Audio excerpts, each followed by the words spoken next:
Too mmany times? Yes. I mean, Ohio State was 18th in women's basketball, and it was a conference game against Iowa at home.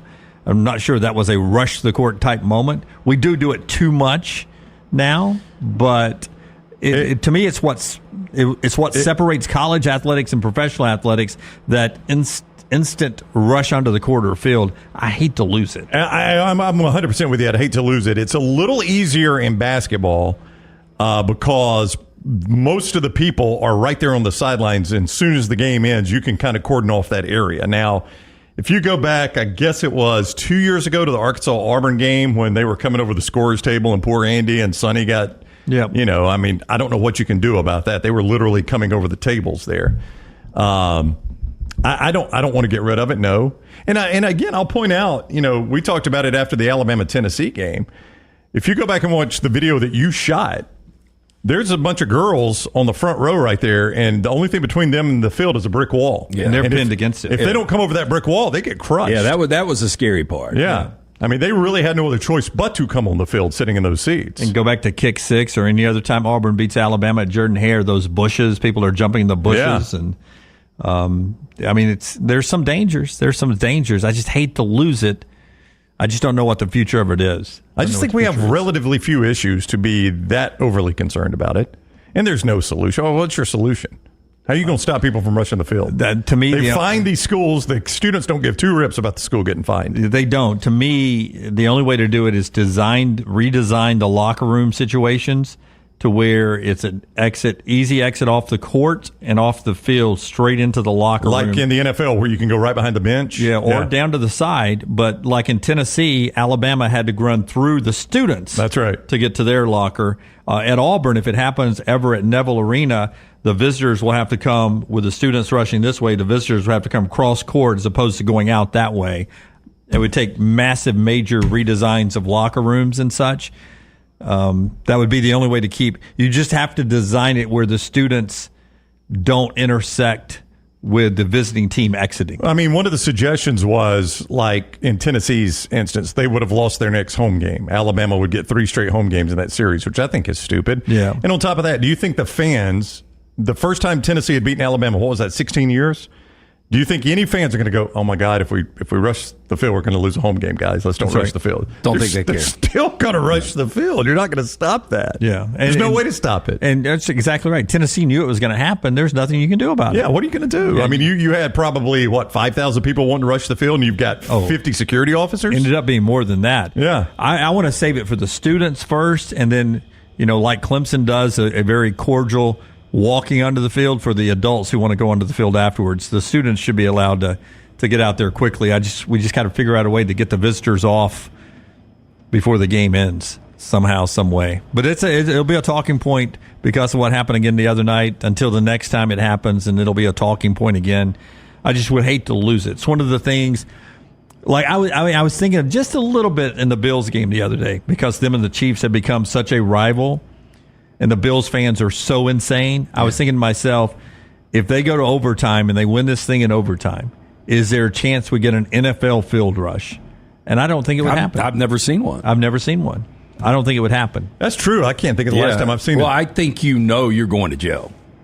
Yeah, I mean, it's... But when I was a kid in Major League Baseball, I remember seeing video of the 69 Mets and all the people around, or Chris Chambliss running around the bases, pushing people off. Hank Aaron even had to push some people off. Dudes were patting him on the back coming around third. Craig Sager. Yeah, Craig Sager's out there waiting for him at home plate. So, I mean, this isn't a new problem. Yeah, it's been around forever and ever and ever. Hey, by the way, as we wrap up, Aaron Wilson, who covers the NFL, is reporting that Chargers and Jim Harbaugh are at the finish line, and Harbaugh likely is bringing Jesse Minter with him. Oh, wow. That would be a significant loss for Michigan. I mean, Minter was a guy who I thought should have been in the mix for a DC somewhere here or there. That would be bad for Michigan, good for the Chargers, but we'll talk more about it tomorrow. I don't think it'll open up the Michigan roster as much as everyone else is thinking. They've already started classes. That's one thing that'll help. And you got Sharon Moore. They'll promote him, and I think everybody will stay at Michigan. I don't think it'll be a portal exit. That's our show today. Back tomorrow, 9 a.m. Central. Follow Little T at Next Round Live on all the social media platforms. She's got a ton of stuff going out, her and Forrester today. Until next time, God bless you. God bless America.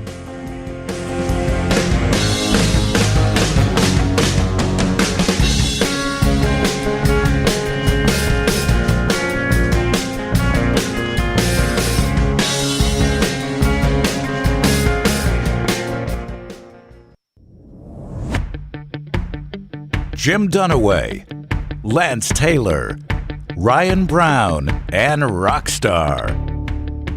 Live from the Birmingham Racecourse Casino Studios, the next round, presented by Bud Light, is on now. Some pretty amazing numbers about the NFL we'll get to before the show's over with. Richard Hendrix joins the show at 10 Central today, starting hour number 2, as we get ready for a big basketball game over in Tuscaloosa. A shocker last night. South Carolina beat Kentucky. We'll get into that. Jim Dunaway, Lance Taylor, Ryan Brown, Rockstar, Forrester, Tyler, Lunsford, number 12, E.G., and, of course, Taylor Corn handling everything social media-wise. We have to settle something today between Little T and me. She's trying to sucker me into a bet tonight for the Auburn-Alabama game because, you know, she is hardcore Auburn fan. She is so Auburn that sometimes she walks away from our table down at the Coastal closed restaurant to watch the final 4.5 minutes of an Auburn-Alabama basketball game by herself at a bar, while the 14 of us who were at that dinner that night stay at the table and laugh and watch the end of the game. She's that intense when it comes to Auburn basketball and Auburn athletics.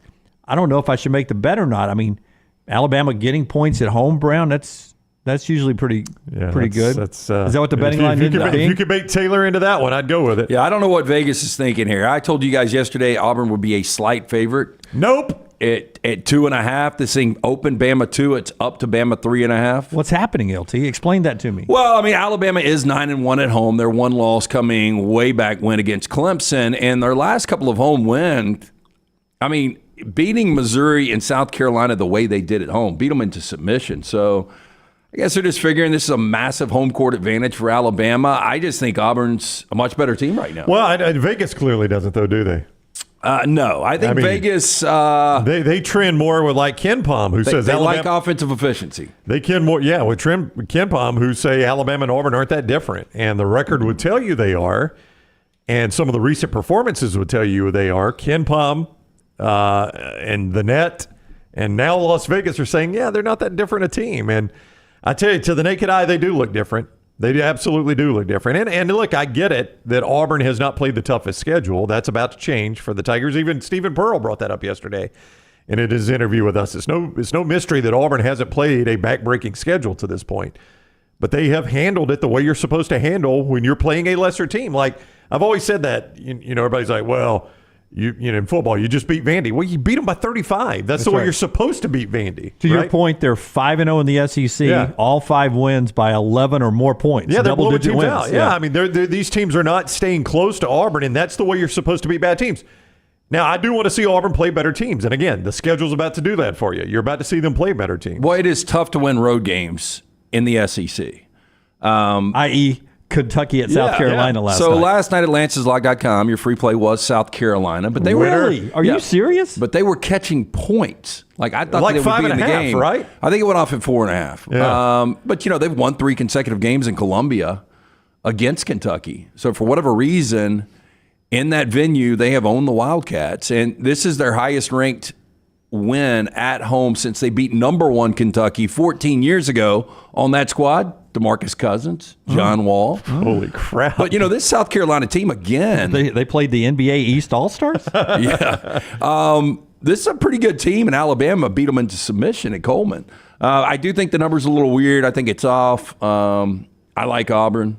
So you like Auburn? I do. Okay, so that's the table set for tonight in Coleman Coliseum. Rivalry week, main ESPN. We'll get to what Jay Williams thinks of the home court advantage at Coleman Coliseum and what some of the Auburn players think of going to Coleman Coliseum. But let's start with Nate Oates. Was that really a poem, by the way, that I saw last night, or did I dream that? Janai Broom. Oh, that was Janai Broom fan. That was the name of the Twitter person. I don't think Janai Broom wrote Okay, it. I was about to say, because it didn't make any sense to me. Yeah, it was 'Twas the Night Before Christmas, set to that. Yeah, it was really stupid. Yeah. Yeah, that was it. I didn't sleep a lot last night for a variety of reasons. Man. I didn't go to sleep till about 2:15. My alarm went off at 5:45, which shouldn't scare Taylor that I'm driving to Tuscaloosa. But, why were you up at 2:15? I don't know. I couldn't sleep. I literally was tired after moving my daughter. Have you tried melatonin? I have not. Have you tried indica? I have not. Well, that's your problem. You're a sativa guy. You got to go indica. I don't take things before I go to sleep. But at 8:15, I was a little sleepy, so I got in bed at 8:15. And at 9:15, I'm still tossing and turning. And at 9:45, I said, crap, I'm getting up and I'm going to watch something on TV. So I got up at 9:45, watched something, went back at 10:30, tried to sleep. You know what you really need? Got up at midnight. What'd you watch? That could be the problem. I'm sure it was something True terrible. Detective. No, I did not. I'm not watching that anymore. I think I watched an old West Wing or something like that, Law and Order or something. You know what you really need, and I'm not exaggerating, you need therapy. Wow. Maggie has said that twice this week. Yeah. It's Wednesday. Yeah, she's. Yeah, it is Wednesday. Rockstar's back already. She's been on to this for years, though. Oh yeah, since our honeymoon. Why are you resisting it? Therapy? Yeah. I don't have the time. You don't have the time. I don't have the time. Wait, you have 25 hours a week to give up for golf, and you can't carve 45 minutes for therapy? Put it on a T-shirt. Golf is therapy. It is therapy for me. For some people, it is. Obviously, it ain't working for you, Just though. being outside. Well, I'm not playing right now. It's dark. It's wet. It's cold. That's why That's January. why you should go for therapy. Yeah, January's the worst month of the year. By I'm the trying to way, tell you that. I'm a week out from dry February. That's right. Wow. And Matt, I'm a week out from being back drinking again. I haven't drinking in a long time. and Maddie asked me, she was like, "Are you really going through with this I dry drank February?" Saturday with you, didn't I? Do you guys not think I'm going through dry February? Yeah, I do actually, because I've seen you do it before. I don't. I'll make this. Maddie's never seen it. You've never seen it, no. Yeah. I mean, we haven't seen it. We've only seen it one time as a show. I've done it twice. And the last time I did it was probably a decade ago. So it's been a long time. That was pre-trip to the Amish country. Yeah, it was. Yeah, I was still married. And technically, you do have a pit stop in between on Super Bowl Sunday. You know, I thought about that, and I was doing the little disclaimer that I'm just going to drink on Super Bowl Sunday, but I don't think I'm going to drink on Super Bowl Rams Sunday. are not in the game. Why? Wow. Yeah. So you're going to go Super Bowl Sunday drinkless. Yeah, I did it the last time the Rams played in 2021 and won the Super Bowl. No drinks until after. They're not in it. Yeah, this there's no year. chance I of know them that. winning I know this year. that. I know that. Vegas isn't going to surprise us and make the Rams a 3.5-point favorite tonight. But how about if I make it 30 days, you go to therapy once? I'll set it up. Technically, I've been to therapy a couple of times, but not for me personally. So I know what it's like. And if you don't tell the truth in therapy, you don't really get a lot out of it. Yeah, here's the thing. You've packed up a lot of, and look, almost everybody's packed up trauma throughout their life. Right. But you've got to be able to unpack that in a healthy way. That's and right. unless you are able to do that, you're going to battle your demons. You're going to be up watching shitty TV till 2:15. Yeah, you know how I unpack it? I unpack it with our friends at Dr. B. I've watched your hair grow. It's relaxing to me to watch that hair grow. It's like a chia pet, right? That's right. That's right. It's relaxing. Chia. Tell us about Dr. B, and then we'll get into what you guys are concerned about tonight. Alabama and Auburn basketball over in Tuscaloosa. Hey, for more than 20 years, women and men have turned to our friend Dr. Beckenstein for a range of cosmetic and reconstructive procedures. He will use that experience, his advanced training, genetic testing to help his patients fully understand the procedures they are considering. Call Dr. B today. Schedule that consultation, 205-319-0316. Again, I do the non-invasive treatment, 30 minutes, 3 times a week on the couch. That's all I'm doing. My hair has more than doubled in thickness since that initial meeting with Dr. B and his great staff. Call 205-319-0316. Tell them the next round sent you, or T3hair.net for more information. Here's Nate Oates talking about the gap between Auburn and Alabama this season. It's almost like it's a throw down the gauntlet game for Nate Oates. Listen in. Record-wise, they're significantly better than we are.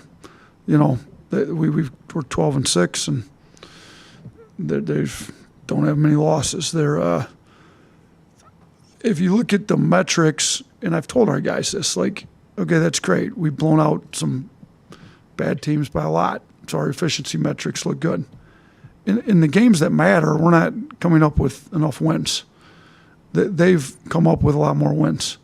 So we'll see tomorrow. I don't really have the answer to that. I think our guys need to compete more. They need to play together more. They need to take care of the ball more. Like, we got to figure out how to win tough, close games. Like, I do think the talent level's a lot closer than what the record would say, but talent's not everything. Like, you can be a really talented non-competitor. Like, I'm still trying to figure out, are we a competitive group that does what it takes to win, or we just got a lot of really talented players that fold when they're in the middle of tough games against good teams, because I'm not sure yet. Nate Oates is one of the more honest coaches you'll ever meet. That's an honest assessment of this team. It is very talented, but they've yet to show that they are gutsy and physical against a really good, gutsy and physical team, the kind of team you got to beat in the NCAA tournament. And tonight, we'll see what this team's made of, what the DNA of this Alabama team is made of. Yeah, I think he was describing Ben Simmons. We all remember the LSU Tiger, yeah. 76er. Great example. As talented as anybody. I just don't know if he had the desire to go out there and push it for 40 minutes back. I mean, LSU couldn't even get to the postseason. The guy was the number 1 overall pick. With all that said, this is strength on strength. You got the number 1, Ken Palm, number 1 in offensive efficiency in Alabama, going against the number 6 defense and defensive efficiency with Auburn. But here's the difference. Auburn's got a really good offense as well. They're 9th in offensive efficiency. The problem is Alabama's defense, when it's bad, it's really bad. So, look, anything can happen in basketball, especially when you've got the offensive talent of Alabama. They could come out and hit 12 to 15 threes, win this game by double digits. I'm just saying, if you play this game 10 times, I would take Auburn 7 of the 10 times. 60, all of them in Coleman? You would take Auburn 7 out of the 10? I would, yeah. Okay. Wow. 66th in defensive efficiency for Alabama, to your point there, according to Ken Palm.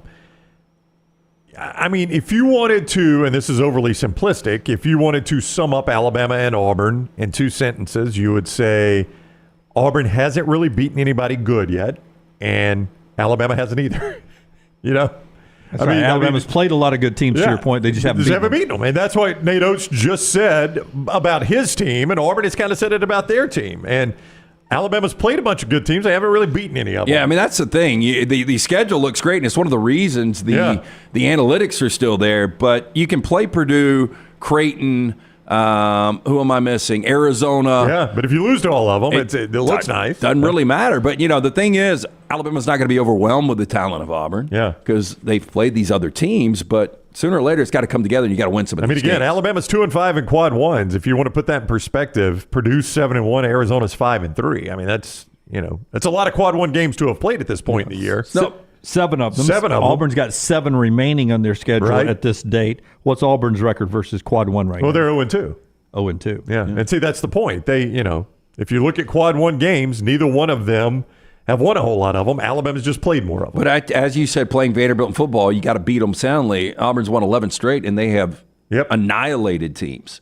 Yeah. So surprising to me, in games against the rival, who's got the better record, winning percentage-wise? What do you mean? At Nate Oates versus Bruce Pearl, or Bruce Pearl versus Alabama? I would say it's close to 50-50. In the Nate Oates era, I would say he's got a slight edge. Yeah, I would say Oates is, but I would say in the Bruce Pearl era, he's got a slight edge over Bama. Oh, yeah, Bruce Pearl's got an edge over Alabama, but I would say head-to-head Pearl versus Oates. Oates has the slight edge. I bet it's close, though. Oates 5-3 versus Auburn. Of course, Bruce has been at Auburn the entire time. Bruce Pearl 12-12. So he's 500, huh? Against Alabama, which surprised me. I thought BP had a little bit of an advantage over the Alabama coaches in his time at Auburn. Well, if he wins tonight, he will. But I would like to tonight. He will. Yes. Yeah, I'd like to know historically though how much better that number is, 12-12, versus what Auburn is historically against Alabama. Alabama is well, I mean, Alabama's way all time. That's what I'm saying. ahead in the series. Yeah. And in do you have the series number? I didn't write it down because I'll find it. It's 100 and something to 60 something. Yeah, Brown. so that's my point. Pearl's Auburn is 40 games below 500 historically, and Pearl's at least 500. But in Tuscaloosa, Brownie, I think it's 50-10. 52-10, Alabama has the advantage in Tuscaloosa. Yeah. And Bruce has won there a couple of times. Yeah, so I was going to say, I mean, his 12-12 record will tell you he's done okay there. You've got some of these quad one games coming up for Alabama, but you guys will give me right now they're securely in the tournament. Yeah. No, Lenardi yesterday, to your point. You want these? Yeah, go. I was just going to say, but you keep losing these quad one games, they're going to pile up. Oh, yeah. Where do you think Lenardi has Alabama seed-wise right now? I would have him. I think he's going to have it higher than this. I would have him as a 6. Well, I would say if you just go by the net, Alabama is 9th. So that would tell you Alabama's somewhere probably around a 4. 3 or 4. and Auburn in the net is 7th. So I'd tell you Auburn's probably a 2 or 3. Okay. Auburn is a 3. They're the highest 3 seed. Kentucky's the highest seeded SEC team. They're number 5 overall, so they're the highest 2 seed. Almost a 1 is Tennessee. Alabama's a 5 seed right now. Surprisingly, Texas A&M's an 8 seed, and Mississippi State's a 9 seed, and South Carolina's in the tournament. Now, this was even going into last night. Yeah, I think they were last 4 in last night is what I heard on the telecast. Yeah, well, they're in now. Yeah, so, they should be. And Ole Miss is one of the first 4 teams out. So here's Bruce Pearl, Emily Grace McWhorter down at Auburn yesterday, our in-the-field reporter, talking to Bruce Pearl about this game tonight in Tuscaloosa. You have such depth on your team, and you said it yourself, they could go and play more minutes. How encouraging is it for you as a coach to see the fruits of y'all's labor and have guys talking about the brotherhood of this team and how it feels like they're little kids again? Well, it's wonderful, but I'll caution you and remind you that it's easier to be brothers when you're 16 and 2 or whatever we are. Adversity can build character, but will reveal it. So we will have some character revealed. And what you need to do is when that happens, then you need to really rely on that. And most of it, like we've had some timeouts where we're barking at each other and yelling at each other, and I'm screaming at them and they're screaming at each other. It's about being competitive. It's about the desire to win. That's what our focus is. But absolutely, everybody on this team has accepted less in order for us to achieve more. I will tell you this. We had those great seats down in Auburn for Auburn, Texas A&M, right across from the bench, and we're on the court. Yeah, shout out Jim Carson. Yeah, thank you, Jim, for those wonderful seats. There was a moment in that game where Bruce and Janai Broom were going back and forth, and there was at least one F-bomb from each of them, it looked like, if I'm reading lips across the way. Like yelling at each other? Yelling at each other, and like some of the players, as Bruce walked back to coaching, had to calm Janai down. But as the game went on, Bruce was back down talking to him. You could tell he was being coached up. And then he got back into the game and made a difference at the end. So you see the competitiveness. It's not all sunshine and roses all the time, but you want that competitive edge. I think that's the fire Nate Oates is actually looking for his team. I get it. Boy, that could go south quickly. You lose a couple of games. Bruce is hesitant on telling this team they're good.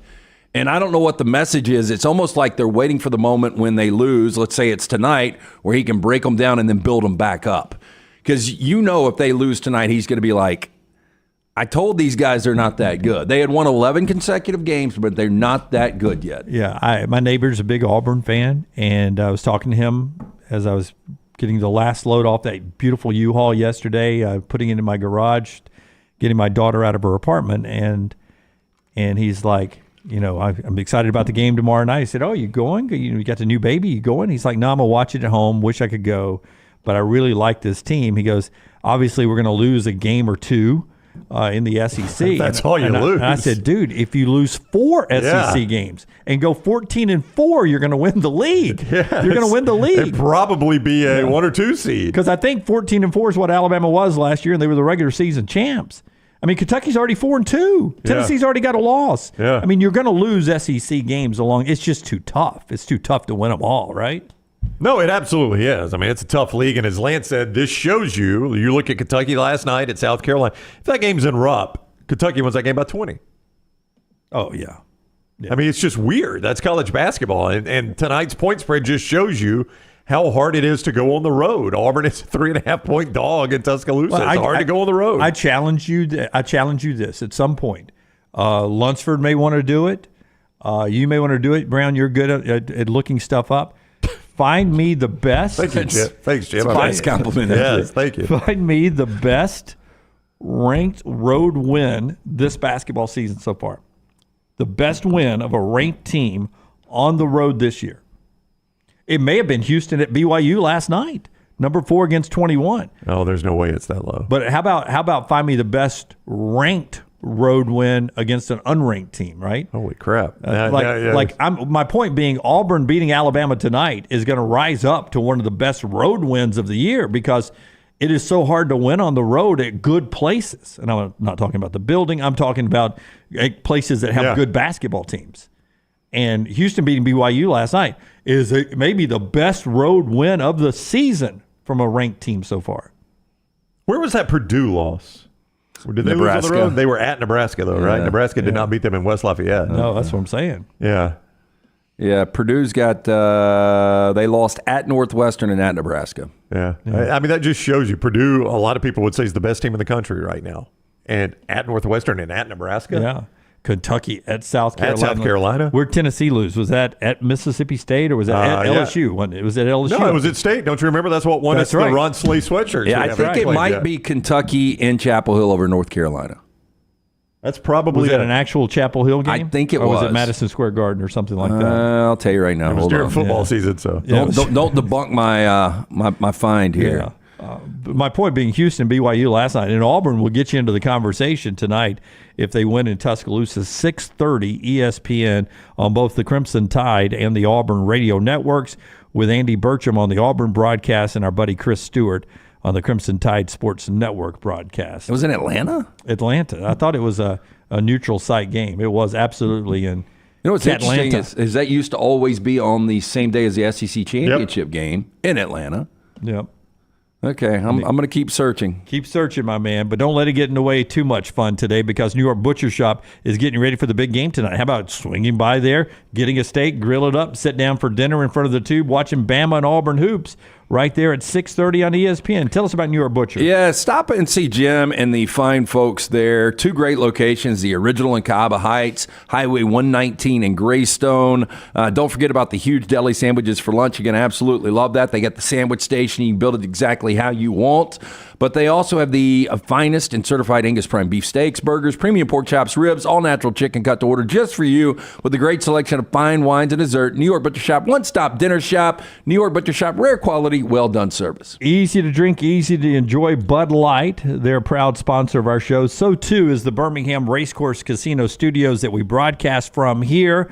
And we appreciate you guys all being with us today. As you watch us on any of the platforms, give us a thumbs up, hit a heart sign, set your alerts, subscribe, follow, all that stuff at Next Round Live on every platform out there. When we come back, we set the table in college football, what's going on, including the question that Brown sort of was surprised by yesterday in one of our interviews when I said I think Sherrone Moore would just move up into the Michigan job. I'll ask these guys, do they think that job, if it comes open, actually comes open, or they just promote from within? That's next right here on TNR. Follow Brownie on Twitter and Instagram at Ryan Brown Live. Twin Peaks is the best in the game. Here, you're in the red zone for every college rivalry and divisional matchup all season long. I mean, where else are the scenic views as good as your view of the game? Only at Twin Peaks, the #1 sports bar. This hour of The Next Round is presented by the Birmingham Racecourse Casino, now featuring 7 days of giveaways with your chance to win a share of up to $125,000. The more you visit the Birmingham Racecourse Casino, the more chances you have to win. For more than 40 years, Red Wing Shoes has been helping the hardworking people of Alabama. This is why Red Wing Shoes has created the 3-step comfort solution. Step 1, a certified fit specialist will use a 3D scan to electronically measure your feet and arches. Step 2, the fit specialist helps you get the appropriate footwear for your occupation. Step 3, customize your boot or shoe with a Red Wing orthotic. Whether you have a high arch or flat feet, Red Wing has comfort solutions for you. So experience comfort at its best. Visit one of the Red Wing shoe stores located in Pelham or Trussville. Things fall apart. There's even a book about it, but that doesn't mean you have to break the bank to fix them. Ryan Brown here for the Next Round. Our friends at Mortgage Right have a new renovation option that will make repairs and other home improvements easy. If you've recently purchased a home and find yourself short on cash, or you're looking to buy a fixer-upper, Mortgage Right's renovation loan program can help you spruce up your space. Repairs can be made to your roof, plumbing, flooring, and more with the help of top-notch mortgage professionals. So get your fix by visiting mortgageright.com/TNR. NMLS 2239, Equal Housing Lender. Storm season is here. Make sure you have a plan of action in place right now. Greg from Pell City and Storm Restoration Roofing should be your first call when storms hit. Insurance companies love working with Storm Restoration Roofing because of Greg Nelson's name and reputation in the industry. When storms hit, call Greg Nelson. He's local, 205-542-3531. He's the home of the free no-cost roof inspection. Greg from Pell City on Facebook, 205-542-3531. It's Storm Restoration Roofing. Hey, Lance Taylor from the Next Round to tell you about one of our favorite places for breakfast, lunch, and dinner. That is Hamburger Heaven since 1982. Hamburger Heaven has been serving Birmingham's best hamburgers, cheeseburgers, French fries, hand-spun milkshakes, and sandwiches made fresh to order. All of their ingredients are fresh and prepared daily. This includes their beef, always fresh, never frozen, hand-pattied each and every day. For breakfast, lunch, or dinner, visit any of the 4 locations, Highway 280, Irondale, Gardendale, and Homewood. O'Reilly Auto Parts World of Wheels, February 2nd through 4th. See customs, classics, and feature cars like the Batmobile and General Lee. Meet WWE's Mankind or Jerry Mathers from Leave It to Beaver. Get discount tickets at O'Reilly Auto Parts stores. Details at worldofwheels.net. Want more of the show? Download the app or visit nextroundlive.com for the latest podcast. The Mystery Fifth Hour, our not for all ages podcasts like Bama and Bourbon, and the entire Double Down Media podcast family. All at nextroundlive.com and on the Next Round app.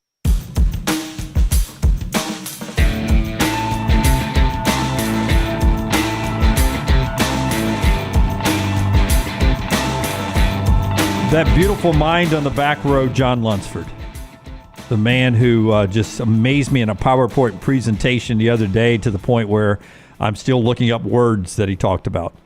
I screenshotted some things, and I've been looking in all over the internet, including Urban Dictionary, for some of the things you said in that meeting. I would avoid that one. Yeah. I didn't understand. Urban Dictionary. I mean, it was like I was in a Latin It's not what class. I meant with anything I said, but yeah. Yeah. My favorite part, you were not here, Brown, for this. My favorite part of the thing was he laid out millennials and Gen Zs and all that up here. Basically, he broke it down to everyone. He wouldn't say it. He never looked at me, but he was like, basically everyone who works up here except Jim falls into these categories. He never would look at me, though. I was going to do Jim's category, but it was only the one person. So yeah, it was a waste of a slide. It was a nice bullet point. Yeah, but it registered home with me that I was. Never said that. You did not. Legally, I don't think you could. That is also true. But it was like basically 98% of our employees fall into these 2 categories. And I was like, hey, everybody. Anyway, I'm the 2%. Lunsford, quick research. Tell me about home losses. So I went through, it's not a hard look, but I went, it's not hard to look at it, but I went to the rankings, top 10. Kentucky lost to UNC Wilmington at home, and Illinois lost to Marquette and Maryland at home. And those are the only top 10 losses at home. So I guess either one of those 3 would be the best. I would say UNC Wilmington. Marquette's still ranked. Yeah. So I was talking about ranked teams on the road. I mean, there just aren't a lot of great road wins for ranked teams right now because it's so tough to win on the road. I mean, every week we're seeing just highly ranked teams like Kentucky last night losing on the road. It just happens a ton. So probably Marquette because they're like 15th right now. And They went on the road to Illinois and won. They won. Marquette at Illinois is there you go. A great win right there. World of Wills coming very soon down to the BJCC. Looking forward to this. It is the O'Reilly Auto Parts World of Wills. Comes every year, and every year it delivers. And you go see it for yourself February 2nd, 3rd, and 4th at the BJCC. Classic cars and hot rods, custom trucks and motorcycles. Many of them never been seen before here in Birmingham. Friday, meet WWE legend Mick Foley. Saturday, from Ken Diggett Designs. Oh, Dave Ken Dig himself. And then for the classic Leave It to Beaver, meet the Beav, Jerry Mathers, on Sunday. Tons for the kids to do, by the way. Rides, characters, movie cars, free Hot Wheels, drag racing all weekend long. The Super Show, where you can see one-of-a-kind vehicles from all around the country. All of this is happening February 2nd, 3rd, and 4th at the BJCC. It is the O'Reilly Auto Parts World of Wills. For more details, worldofwheels.net. That is worldofwheels.net. Hey, real quickly, before we do college football, one NFL note. We know the head official for the Super Bowl will be Bill Vinovich. Bill Vinovich, known famously for? Vinovich is known famously for not making the pass interference call. Well, it wasn't his fault, but he was the head official in the Saints-Rams game. So apparently, if you're on an officiating crew that makes one of the worst calls in football history, you're immortalized. But you can also get out of jail and come back and do the Super Bowl. Because I would imagine they didn't move forward after that and do any more playoff games. That was probably it for them. Yeah, y'all just sit aside here. because they do grade these guys, Yeah. and the highest grading crew usually gets the Super Bowl, and Bill Vinovich gets that honor coming up in a couple of weeks. Do you guys remember the death threats? And I've always said I think death threats are pretty much idle threats. But the death threats going to him and his crew leaving New Orleans, I think some of those might have been legitimate. It could have been. I mean, especially a drunk Saints fan that night might have done something. I would say death threats when you still have boots on the ground in that city. Yeah. A lot more realistic than when he gets back home to Omaha or wherever he's from. And it's on social media, then those I'm with you. They always just seem like hot air. Yeah, I almost would have gotten a Saints jersey and worn a bag, the old Aints, if I was him to get out of town. Oh, those refs suck. Yeah. Yeah, Ben Vinovich. Yeah. Let's kill him. Let's see if we can find him. Bill Suckovich, am I right? All right, to college football. Ryan, tell me about the 5-star wide receiver Ryan Williams, who made some news. Was an Alabama commitment, and then very Dallas Turner vibe to me when Alabama lost at the Rose Bowl. Dallas Turner, 72 seconds after the confetti started to fall on Michigan, said, I'm out of here. I'm going to the NFL. Thank you for the pause, Dallas Turner. He's off to the NFL. Nick Saban announced his retirement. Ryan Williams, like that, decommits from Alabama. I remember reading it as we were on the air. It was that quick. We were on the air with the Saban news, and I remember thinking, this feels, the Saban news is big enough. It feels like this doesn't even require me to include it, but it is a pretty big story. And I remember sitting here looking at it thinking, do I include it in this or not? And I'm like, yeah, I guess so, because it felt like part of the story. And within moments of Nick Saban's retirement leaking, he decommitted. Now, felt like a block in the back. The timing was not great, I don't think, but I also don't think it was entirely connected to Nick Saban retiring. Right. I think this had been coming for a little while. Didn't sign in the early signing period, which ramped up belief that he could be going to Auburn or somewhere else. He made some news last night, and I want to talk a little bit about Ryan Williams right here. Well, he visited Texas A&M. He visited Alabama, and he had visits scheduled for LSU, Texas, and Auburn. He has since canceled LSU and Texas. The interesting thing about him canceling Texas, I think he was supposed to go this weekend, if I am not mistaken. And he did an interview with AL.com, with Ben Thomas at AL.com, a video interview, where he was asked about his trip to Texas. He goes, I'm excited to go see what Coach Sark, has schemed up for me, how I fit into that great receiving room, how I'm going to get playing time with those other receivers in there. I'm excited about all of that. That was just the other day he said that. And then, boom, he cancels the visit to Texas. He's already canceled the visit to LSU. So one would have to think Texas A&M, with Holman Wiggins being there now from the Alabama staff, would probably be a distant third. Main recruiter for him?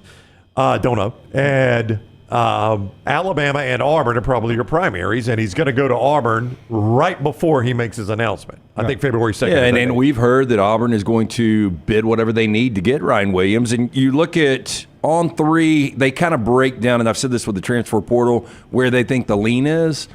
So they say 59% to Bama, 28% to Auburn, and then I guess whatever percentage is left over there to A&M. That's from who? On 3? On 3. So they still have Alabama as the Slightly. Me. Well, some interesting things with him is he apparently came to an Alabama team meeting that was not a recruiting visit. This was just him on his own with Kalen DeBoer, then did his Alabama visit after that. So and sit down with Ryan Grubb doing what he did. Was going to do at Texas. Right. How am I going to show me how you're going to use me? Yeah, show me how you're going to use me. And I'm sure Ryan Grubb said, "Have you ever heard of Roma Dunze?" Yeah, look, this guy's going to go in the top 10 of the NFL draft. And here's Mel Kiper's list. That's right. That's the guy. That's how I'm That's the using guy. you. Yeah. And here's what I would point to if I was Kalen DeBoer.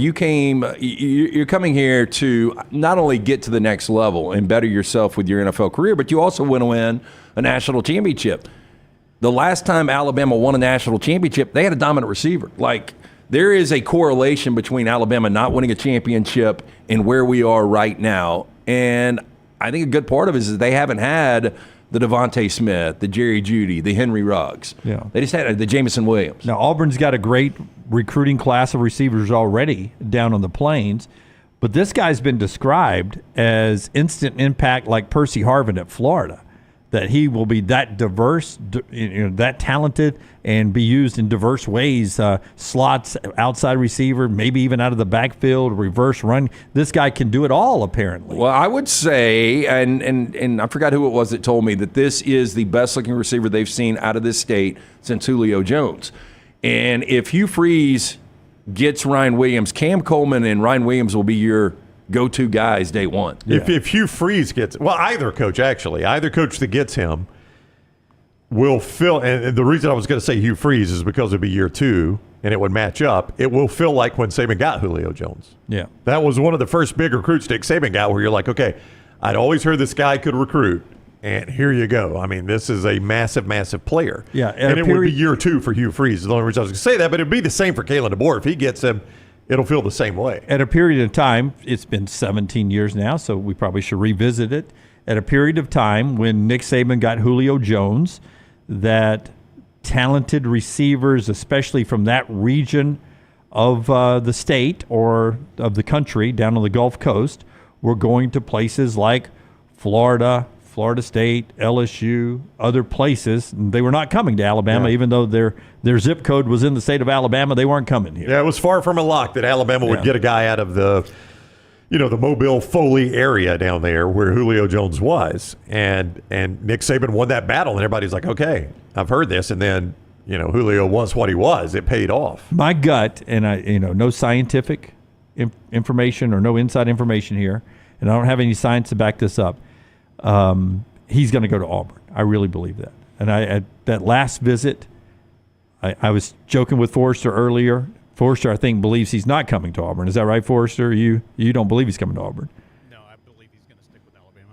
Oh, is this a Mike's back on that thing? Why does this Mike keep doing that? A reverse jinx? No. I just believe that last visit. I don't have the stats. No, to back it up. I'm not talking about you. I'm talking about Forrester. Or it could work either way. Are you both of you doing I think if he doesn't go, the reason would be Cam Coleman. Does that make any sense? Oh, that they've got 2 other big-time receivers in this recruiting class. He doesn't want to share the Cam Coleman's touches. actually ranked in some services ahead of Ryan Williams. So, you could go in and you could at least be viewed as Alabama's one immediately. Yeah, I'd love to see in the chat room just your feeling on last visit. Well, when you see a big star, big recruit lined up, and it's this team, and that team. I'm going to say 90% it always ends up being that last visit. Yeah. Is that too high? Maybe a tad. Yeah, I don't know that you go that high. Michael says this is DeBoer's Julio. I really think it's both of their Julio. LT's neighbor says he's more similar to Justin Jefferson if you want to make a receiver comparison. Woo. Well, I mean, somebody just compared him to Julio. I mean, yeah. Well, I liked Percy Harvin. To me, Percy Harvin anywhere on the field. Yeah, but Percy Harvin was so physical. He was. Again, I haven't watched Ryan Williams play. I just know he's got a slight build. Yeah. Percy Harvin's a big guy. The number fooled a lot of people about Percy Harvin. Didn't he wear number 1 at Florida? And that number 1 makes you look a little smaller than you are. Yeah. And when you saw Percy Harvin, you're like, no, that guy's he's built different. And Percy Harvin can do absolutely every. Yeah, that was my point. Percy Harvin. I don't care whether you're on my 15 or your 15. I felt like when Percy Harvin took the ball, if you kept it from being a touchdown, it was a win for the defense. Yeah, and Justin Jefferson, he is, in my opinion, the best receiver right now in the NFL. But he plays bigger than he is. I mean, he's 6'1", 195, which is much bigger than this kid right now. You assume that he's going to put on weight, though. Yeah, little Ryan Williams for you there. Part of one more college football thing to get to in this segment. Go ahead. Just real quick, I just found it so interesting, the Texas cancellation. We may never know the story behind it. It may not be any sort of story, but in that same interview, he's like, I've been texting with Arch Manning a lot. Yeah. I mean, that was how, and I know that is not uncommon. I'm not saying that's uncommon. I'm just saying that's how deep he was in with Texas. Is he was talking about how excited he was to go visit with Sark and had been texting with Arch Manning about, that offense and being at Texas, which had to make Quinn Ewers feel great. Yeah. But I mean, I don't know. That was just so interesting. I was really surprised by that story. Maybe it was like if you go to Texas, you're not leaving because they're going to throw so much money. So be prepared. If you go to Texas, you're signing there. Our friends at Harmon's Outdoors bringing you this college football conversation today. One more thing to get to in this segment before we move on. But tell us about Harmon's. Yeah, again, I had the eyesore backyard, and I called Jeremy and his team. They came out, they put together a plan, and Forster's about to show you. That's what I've got now. Bullet and Chili are absolutely loving it. Don't love it today because of the rain out there. Harbin's Outdoors, though, award-winning landscape company specializing in installing custom fiberglass pools, landscaping, hardscaping. Jeremy and his team, one-stop shop for your pool construction needs. They do it all, from the install to the lighting, final hardscapes around the pool, everything in between. Beautiful work. You can find them on Instagram at Harbins_outdoors, or you can call or text Jeremy directly, 205-300-0718. That's 205-300-0718, and tell him the next round sent you. By the way, Auburn is getting LSU's Will Redmond, according to reports. He's a player personnel guy who's been at LSU the past few years and has done a really good job of helping Brian Kelly remake that roster. Remember when Kelly took over, they were down to like 39 scholarship players. Yep. He's coming to do the same role for Hugh Freeze at Auburn, everyone, including Pete Thamel, reporting that this morning. The thing I wanted to ask before we take our next break is about Jim Harbaugh. Everyone who covers the NFL seems like they're at the finish line.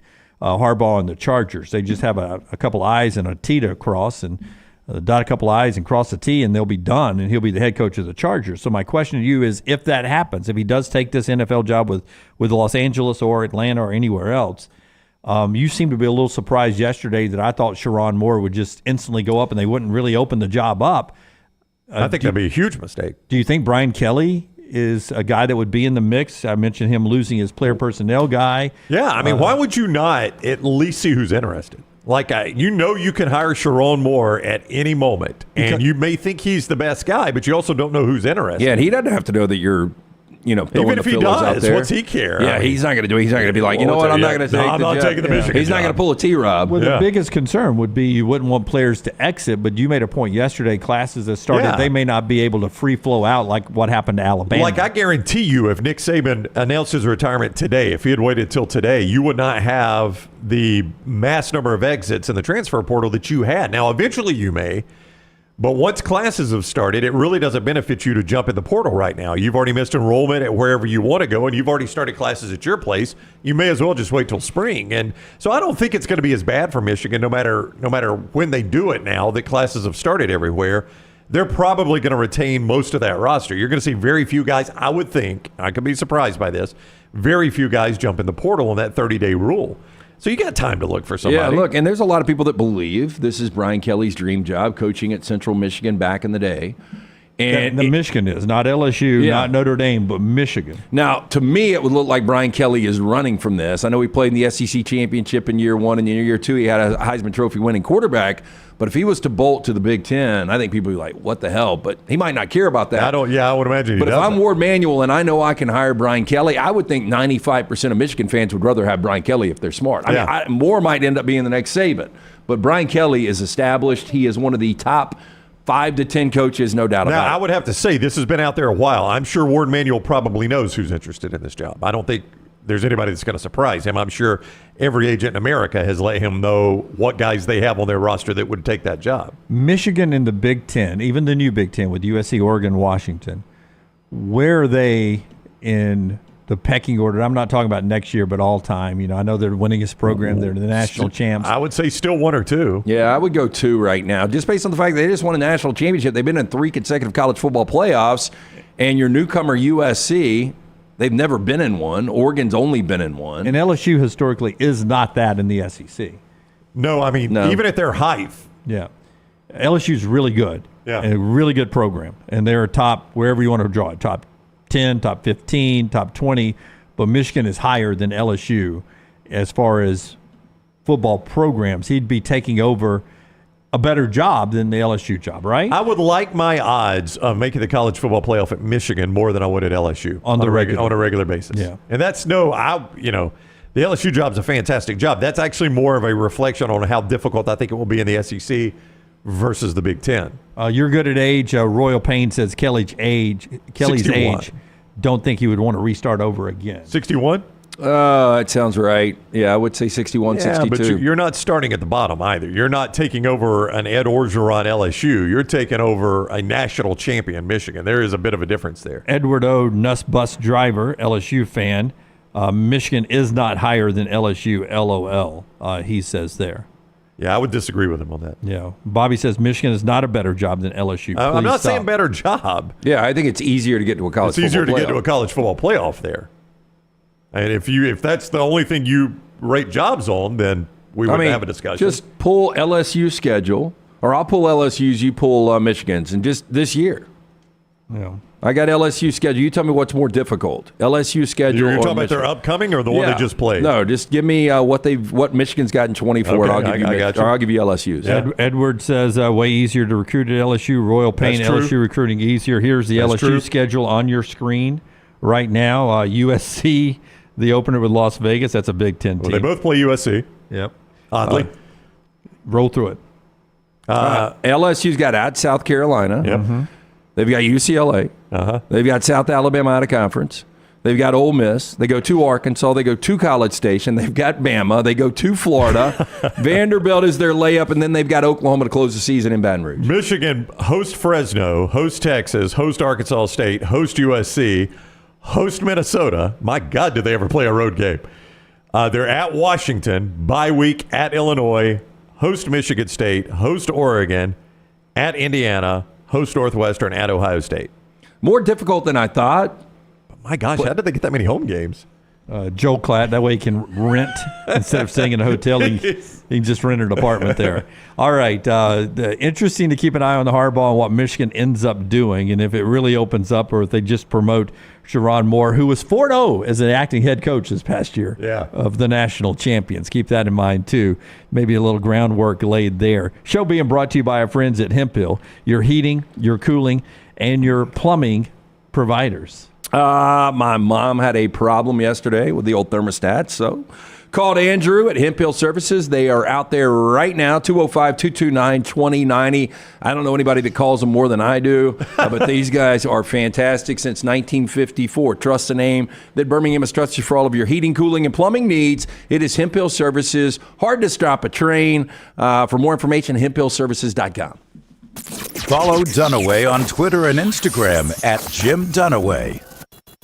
Are you ready for a winning season in your finances? Legacy Credit Union is bringing you a slam dunk deal on their credit cards. Apply for their balance transfer and pay zero balance transfer fees.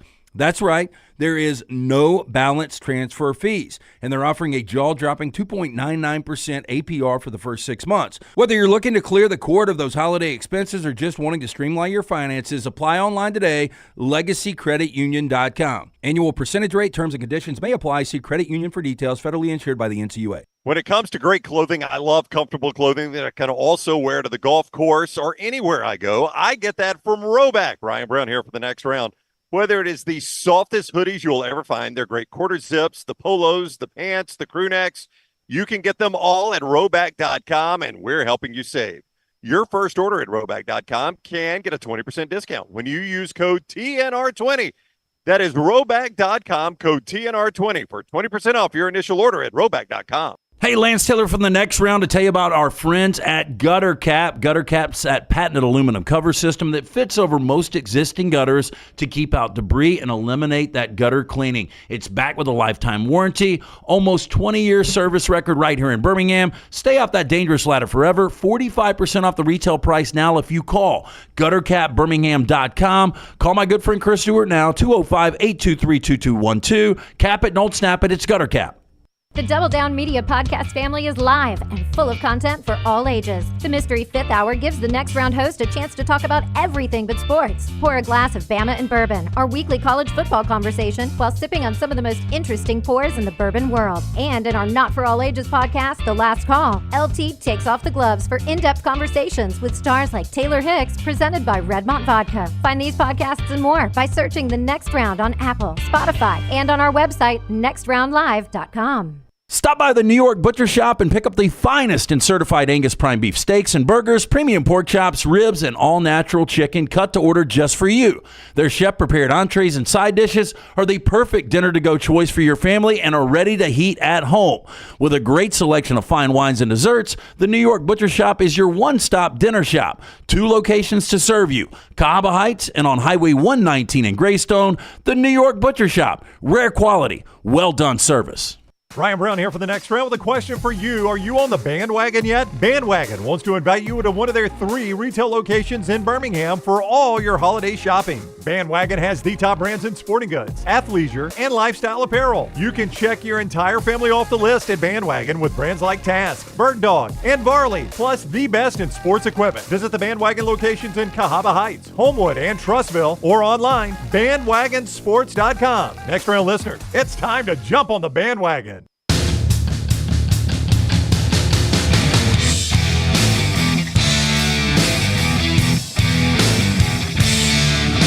Four downs in this segment. Show being brought to you in part by our friends at Way to Wellness, your journey to healthy living. I get asked all the time about Way to Wellness. The question I get asked the most is very simple. Jim, does it really work? It does. It's the best plan I've ever used to maintain the weight I want. Sitting there, even after our trip to Pasadena, where, Brownie, you would say I ate horribly? You mean like too much? Too much, and probably not always the healthiest of foods. Yeah, I'll give you that. I can't tell you how many chips I had at the greatest Mexican restaurant I've ever eaten food at before. I ate guac, I ate salsa over and over and over again. Got all the way up to, 196 again. Already down to 188. Easy to maintain this weight loss. Stay at the weight you want to be at. Way to Wellness, your journey to healthy living. You can find out what Leslie and her board-certified team will do for you. They can design a plan specifically for you. No cookie cutter plan. Here's the website, aplanforme.com, aplanforme.com. There's no contract. There's no sign-up fee. And your first consultation is absolutely free. So no out-of-pocket money just to see what Way to Wellness is all about. Go to the website, check in, get the information you want, and schedule that free consultation with Leslie. Aplanforme.com, aplanforme.com. Richard Hendrix back on Alabama-Auburn basketball coming up in the next segment, 6:30 tonight, Coleman Coliseum, where surprisingly, Alabama's a 3.5-point favorite at mybookie.ag tonight for that contest. LT has already said he likes Auburn in that contest, getting the 3.5 points in that game. Let's do our four downs here. It's got a little Auburn-Alabama basketball in it, and it's brought to you by our friends at Slice. 4 great locations for you. That 5th location is coming this spring to Homewood, right there on the corner of Oxmoor and Broadway. But get in, go see the Bajaya Brothers, local pizza, local ingredients, incredible concept from the soul pie, the hot mama, old school, the Bajaya special. You're going to love it. Get a slice and a salad today. For more information, slicebirmingham.com. First down. Alabama is averaging 89 points per game. One of the best offenses in the country, according to KenPom, the best. Second in the SEC by some other metrics. Auburn's got the second best defense in the SEC. Give me the points you think Alabama gets tonight. How much under and or over the 89? I think they're going under the 89. Would you think 80 is the number Alabama would need to get to win? Yeah, I think 80 could win it. And the number Auburn would need to get to win would be... And they could get to 75. I think they could win it at 75, yeah. Oh, gosh, I don't know. So you don't think Alabama gets to 89, obviously. I don't think they would get to 89. No, I would take under 89. Yeah. So 80? Yeah. I mean, I think if Alabama gets to 80, it's a really interesting game. Yeah, could be a fun game. So under the 89 easily tonight for this one. Let's do second down, Rockstar. Second down. 4 quarterbacks playing Sunday in the NFL, all of them in their 20s. You guys are good at ages. Rank them oldest to youngest. The 4 quarterbacks playing Sunday in the championship games, oldest to youngest, all in their 20s. Okay, so I would say the oldest is going to be, this is going to be interesting with Brock Purdy because he was at Iowa State for so long. I will say the oldest is Goff. That is correct. I think Mahomes is next. Mahomes is next. That's right, 29 and 28. Lamar, then... I would go Brock and then Lamar. I would go Lamar, then Brock. It is Lamar and then Brock. Lamar's 27, so Goff 29, Mahomes so no curveball 28, at all. Lamar 27, and Brock Purdy See, I thought he was is 24. Yeah, Purdy is older than you would think, though, still. Yeah. The guy was just drafted last year. But just think of how much football Lamar has played. Yeah, I know. Oh, yeah. And he's 27 years old. I mean, you think about Bobby Petrino was his head coach. When he won a Heisman. I know, at Louisville. Crazy, yeah. His second time at Louisville, right? For Petrino or first? That was his second time, yeah. All right, let's do third down. Ed Helms, 50 years old today. Better Ed Helms in The Office or The Hangover? Oh, The Office. Andy. I think I would go Andy in The Office, yeah. The Hangover. Good in The Hangover, but better in The Office. Yeah, I thought Stewie just, when he would come out and become a completely different person, because you know that guy that is kind of reserved, and when he starts drinking, he's either the violent or the over-the-top talker drunk. Yep. And Stewie was next level. Yeah. And I thought his character was kind of awkward in the Office. Well, that was the whole point. Yeah, but I mean, like Michael Scott made awkward good. I just thought Ed Helms was a little off in that. Oh, really? Yeah. Mm-hmm. No, I was about to say the whole premise of The Office is awkward, and he and Michael Scott played it perfectly. I thought. I would say he's my least favorite Office character. I think that's when it started going down, right? No, it went down when Steve Carell left. Yeah, that's what I'm talking about. Yeah, When he's in the car with Michael, and he's trying to get rid of Dwight. He's like, "Oh man, I totally was supposed to do that. I totally shrewded that." You did what? I don't know. It's the thing that everybody says in the office when they screw up. They shrewded it. Where do you think it came from? Who knows where terms come from? It's like, damn it, I can't get him. Yeah. I'm with you, Adam. Andy was my least favorite character. Yeah, Really? I didn't like him either. Yeah.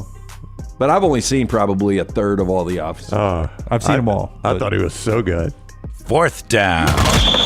I'm sure there's going to be a little controversy here. Neil Armstrong. Diamond is 83 years old Neil today. Diamond? A Better Southern career. man don't need him around anyhow. Neil Diamond or Neil Armstrong?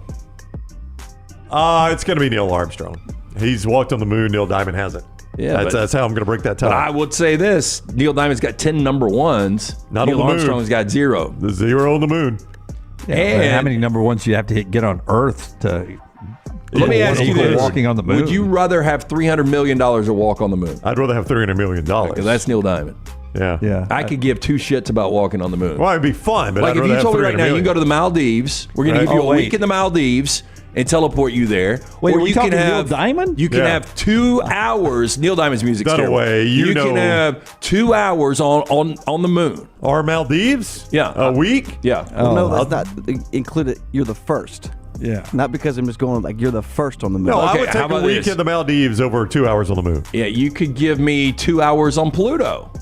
And I could tell everybody, because nobody's ever going to do that again. I could be the only person in the history of mankind that will walk on Pluto. No. God, do you know how long it'd take you to get to Pluto? I hate to drive. I hate to drive to the coast. Teleport. Oh. Yeah. I was confused by the question. I thought you said Neil Young, so I'm easily going Neil Armstrong. Yeah, which is why you did the Sweet Home Alabama thing. Right. Because Neil Diamond is a no-go for me. Look, Neil Diamond. Dude, he's forever in blue jeans. Yeah, that sadly was a popular song back when I was younger. Hated that song and cannot stand. Sweet Caroline is awful. Touching you. Yeah. Cannot stand. No, his cannot music's stand terrible, but I thought his career was better than somebody walking on the moon. Troy said I'd freeze instantly. I get that. It was a hypothetical. I'm just saying if I had some kind of ridiculous suit. I love the blow back for that. Glad you would freeze instantly, idiot. Give me my ridiculous suit. All right. That's our 4 downs today, brought to you by our friends at Slice. We do a look ahead to Auburn at Alabama tonight. Richard Hendrick standing by. The look ahead brought to you by our friends at Michelson Laser Vision LT. Hey, pre-inflation pricing right now. Call 205-969-8100. Ask for Amy Todd. The next round sent you. They're going to hook you up with a hassle-free consultation. 0 to lose to find out if LASIK is right for you. Speaking for experience, I was wasting money on contacts and solution each and every year. Got the procedure done. 2015 vision, better than 2020. Dr. Mark Michelson, Dr. Jen Michelson, best in the business. 205-969-8100 or michelsonlaservision.com. Subscribe and set alerts at Disrupt the Media on YouTube. Man, I love a good meal. I'm Jim Dunaway. A good meal is what you get with my friend Sterling at Champy's Chicken on Highway 119 in Alabaster. We're talking great southern fried chicken, wonderful sides, hand-cut chicken fingers, po' boys, and those Mississippi Delta recipe tamales. You got a perfect menu for everybody. Champy's Chicken is perfect for watching the big game, or taking a meal to the lake house, down to the coast, or stay in the restaurant and dine in a great atmosphere. It's all made fresh to order right there on 119 in Alabaster, Champy's Chicken. What are you waiting for? It's non-stop gaming action at Birmingham Racecourse Casino. Come play more than 900 of the latest and greatest games around, featuring fun bonuses and big jackpots. You can wager and win on horse and greyhound races from all over the world. There are more ways to win at Birmingham Racecourse Casino. Birmingham Racecourse Casino, located off I-459 exit 31 Derby Parkway. Must be 21 or older. When it comes to great clothing, I love comfortable clothing that I can also wear to the golf course or anywhere I go. I get that from Roback. Ryan Brown here for the next round. Whether it is the softest hoodies you'll ever find, they're great quarter zips, the polos, the pants, the crew necks, you can get them all at Roback.com, and we're helping you save.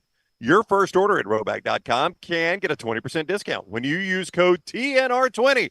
That is Roback.com, code TNR20 for 20% off your initial order at Roback.com. Storm season is here. Make sure you have a plan of action in place right now. Greg from Pell City and Storm Restoration Roofing should be your first call when storms hit. Insurance companies love working with Storm Restoration Roofing because of Greg Nelson's name and reputation in the industry. When storms hit, call Greg Nelson. He's local, 205-542-3531. He's the home of the free no-cost roof inspection. Greg from Pell City on Facebook, 205-542-3531. It's Storm Restoration Roofing. Hey, Lance Taylor from the next round to tell you about one of our favorite places for breakfast, lunch, and dinner. That is Hamburger Heaven since 1982. Hamburger Heaven has been serving Birmingham's best hamburgers, cheeseburgers, French fries, hand-spun milkshakes, and sandwiches made fresh to order. All of their ingredients are fresh and prepared daily. This includes their beef, always fresh, never frozen, hand-pattied each and every day. For breakfast, lunch, or dinner, visit any of the 4 locations, Highway 280, Irondale, Gardendale, and Homewood. The next round is so much more than the show you get from 9 to 1 each day. So make sure to head to our official YouTube channel at Next Round Live and subscribe to get all of our latest content. We, of course, have plenty of specialty content and shorts based all around the sports in the heart of the SEC. But we also talk pro sports, gambling, lifestyle and entertainment, and so much more. It's the Next Round YouTube channel where you never know what you're going to find next. Subscribe now to see the latest content and get notifications when we go live. That's at Next Round Live on YouTube. Jim Dunaway, Lance Taylor, Ryan Brown, and Rockstar. Live from the Birmingham Racecourse Casino Studios, the next round, presented by Bud Light, is on now. Back with your top of the hour. We'll tell you about the Birmingham Squadron coming up in a moment. As we talk basketball here in the Magic City, but the basketball world, and really I think it's the best game of the night in Tuscaloosa, Brownie, as Auburn, a 3.5-point underdog, is a top 10 team on the road in T-Town tonight. Former Alabama great Richard Hendrix, part of the SEC Network, joins us now on the JohnstonRVCenter.com hotline. What is up, Richard? How are you? Hey, guys. What's up? Doing great here. Yeah, I mean, I summed up, and this is oversimplified, I get it. I summed up Alabama and Auburn in one sentence. Auburn hasn't beaten a really good team yet, but neither has Alabama. Now, Alabama's played some. Auburn they're about to. Neither one of them has that win you could just really hang your hat on and say, that's who we are. Well, you're absolutely right. Auburn has not necessarily been tested to the degree that Alabama has, but this is the game for Alabama to have the biggest opportunity they've had all season long. As you mentioned, they have not got a signature win, and Auburn is a solid team who's playing really good basketball and probably underrated, to be honest, at their ranking that they have naturally. You talk about the depth that they have on the team and the balance and the way that they're playing, and they're connected. So it's going to be a good one tonight. Tennessee, 23 turnovers this past weekend. I mean, Alabama got, beat from the jump, physically dominated in that game. How did they turn that around and get a little more edge? Well, first off, Tennessee is a different type of matchup for Alabama. I think if you look at the games and look at the SEC as a whole, this is an interesting year where I don't think there's any team who's going to be head and shoulders above everyone else because it's about matchups each and every game and what team matchups well against each other. And Tennessee, with their size, with their physicality, with their grittiness and the style that they play defensively, is a terrible matchup for Alabama and what they try to play. So getting beat like that definitely has to be a wake-up call for Alabama, and I expect them to definitely have a little bit of an edge to bounce back from that one. And then Auburn, obviously, with the in-state rivalry and then hosting the game at home, it's an opportunity for them to bounce back in a big way and show what they're really made of. When I saw you at the Indiana State game to now, what has Alabama gotten better at, and what do they still need to improve on, in your opinion? Well, what they have gotten better at is obviously Mark Sears has emerged as a legitimate top-tier guard in the SEC. And not only that, I've been impressed with the improvement of Rylan Griffin. He's getting a little bit of a backcourt mate. If you go back into early of the seasons, Grant Nelson was playing really good basketball. He has not been doing so well as of recently. And Aaron Estrada was really, really scoring at a high clip. But now when you can add Rylan Griffin into it in this balanced offensive attack from the guard play, it definitely makes Alabama a threat, specifically in their style of play, getting out in transition and shooting from the perimeter. The areas that I think that they definitely need some improvement are the interior play. Now, it's something I've spoken on several times. It's not a knock on the way that they play, but they don't have someone who obviously can score with their back to the basket consistently and be someone who is a low post threat, not only offensively, but defensively. That's something that they've lost when they lose a Charles Bediako, who decided to go pro last season. So what Alabama is going to have to continue to do is figure out how to get some interior production by committee. Nick Pringle, Grant Nelson, Muhammad Wagi, Jaron Stevenson are going to have to increase their level of play, give some production in the paint, not just on the offensive side, but on the defensive side when it comes to rim protection and defense and guarding other low-post threats. Richard Hendrix is with us, SEC Network. You can follow Richard on Twitter as well. We encourage you to do that throughout the entire year, but certainly in the basketball season. You can follow him at rhendrix35, at rhendrix35 on Twitter is where you see him. He's with us on the JohnstonRVCenter.com hotline. You mentioned the play of Mark Sears, but he faces one of the better backcourts in the conference tonight as well. In fact, Auburn 6th in the nation in an assist to turnover. Their guards play very, very well. That seems to me to be the key matchup there is who wins that backcourt battle. Well, I definitely like this Auburn team. I like their balance because it's not just their front court, but as you mentioned, the backcourt and what they're able to do. I do think that the edge in the backcourt is going to have to go to Alabama because the way that they're able to play, getting out in transition with the explosive play of Mark Sears, they can fill it up really quickly. And with them able to fill it up quickly, they can go on these 7-0 runs after getting stops and hitting a couple threes and getting an easy layup at the basket. And the game is going to boil down to whose style is going to dictate this game. And if Auburn can somehow get caught up in playing the way that Alabama wants to play, then Alabama can definitely get on a big run on them. But the backcourt play for both teams is definitely going to be critical. This might be easier to answer after watching the game tonight if Auburn was to win, but who do you think is the best team in the SEC? Tennessee obviously was dominant on Saturday. Kentucky got just an offensive awful performance last night in Columbia. But, I think Kentucky, Auburn, Tennessee, those were the three teams coming into the week. But who would you say the most talented team right now in the SEC? Oh, well, I think to say the most talented might be a little bit different question than who I think is the best. I think right now I give the slight edge to Auburn.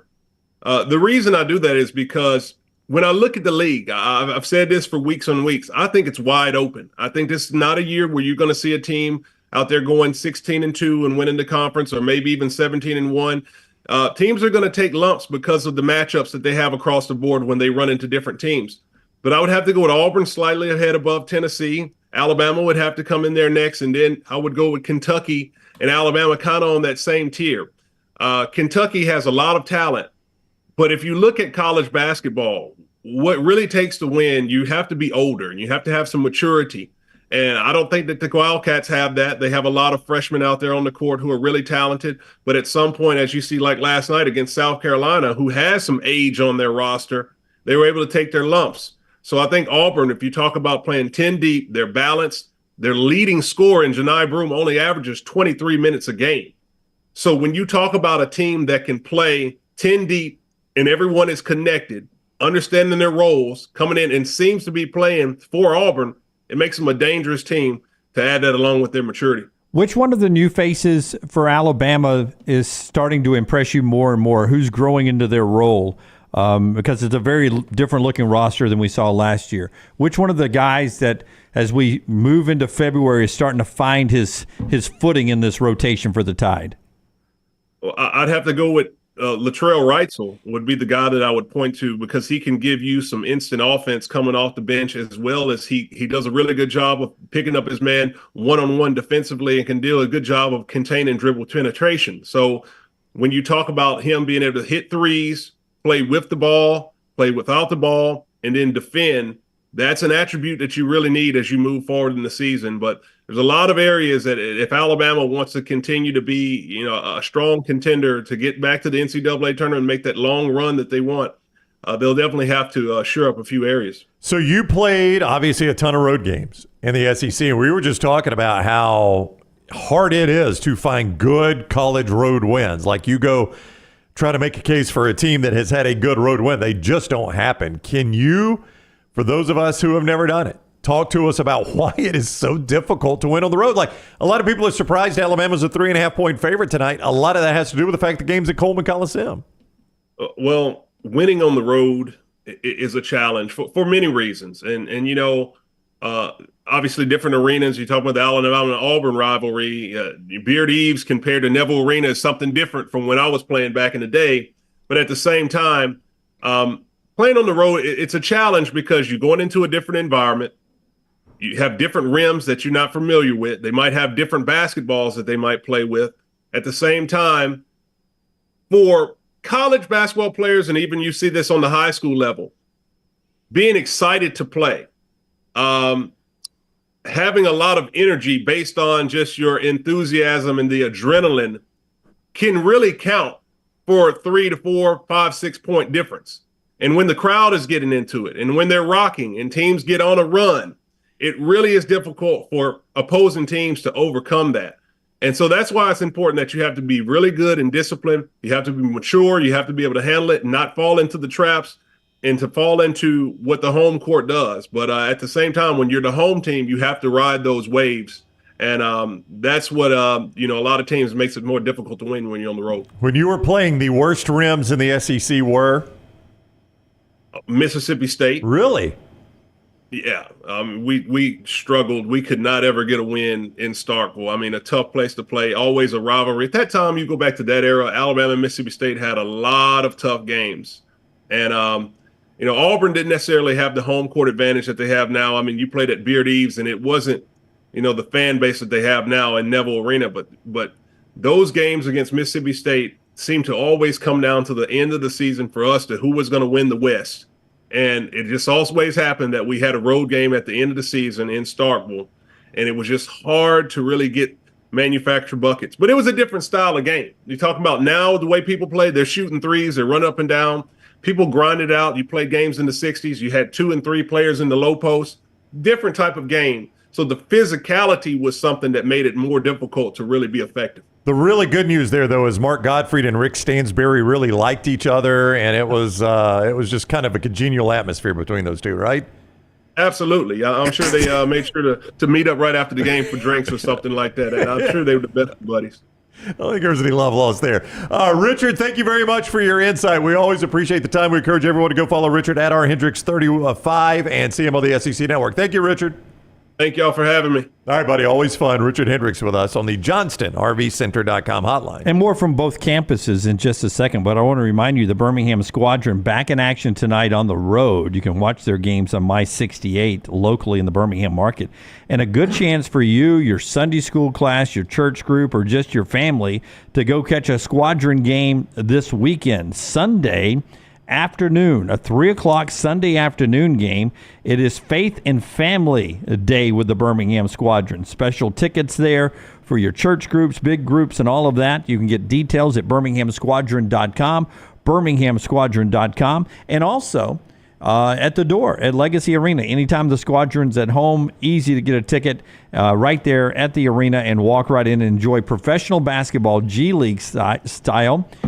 Trey Jemison of the Squadron called up to the Pelicans this week. So that's what you get with the Squadron. A lot of guys who will go back and forth with the NBA team with the New Orleans Pelicans there. So it's Faith and Family Day down with the Birmingham Squadron this Sunday, January 28th, 3 p.m. Great time to get the Sunday school class together, church groups, youth groups, and go out there and enjoy a little Birmingham Squadron basketball this Sunday, 3 o'clock at Legacy Arena. All right. Coleman Coliseum tonight. A lot of conversation about that building lately in the last 5 years, 7 years, 10 years. Here's Dylan Cardwell of Auburn yesterday talking to our Emily Grace McWhorter and our friends at ABC 3340 and others down in Neville, talking about the trip to Coleman and what the players see in the Alabama facility. Listen in. Played in Coleman Coliseum, kind of a weird building. It's like an airplane hangar. You get the weird lighting. What's it like as an opponent heading in there? I enjoy it. I don't know why I get so much hate. I enjoy it. I like Coleman Coliseum. Everybody says it's ugly. And it's ugly when it's empty, but like when it's full, it's like it's just so cool to look into the corners and see, all types of different fans. Obviously, I like to see my Auburn fans more, but I enjoy the ugliness of it. I think it's like an abstract art.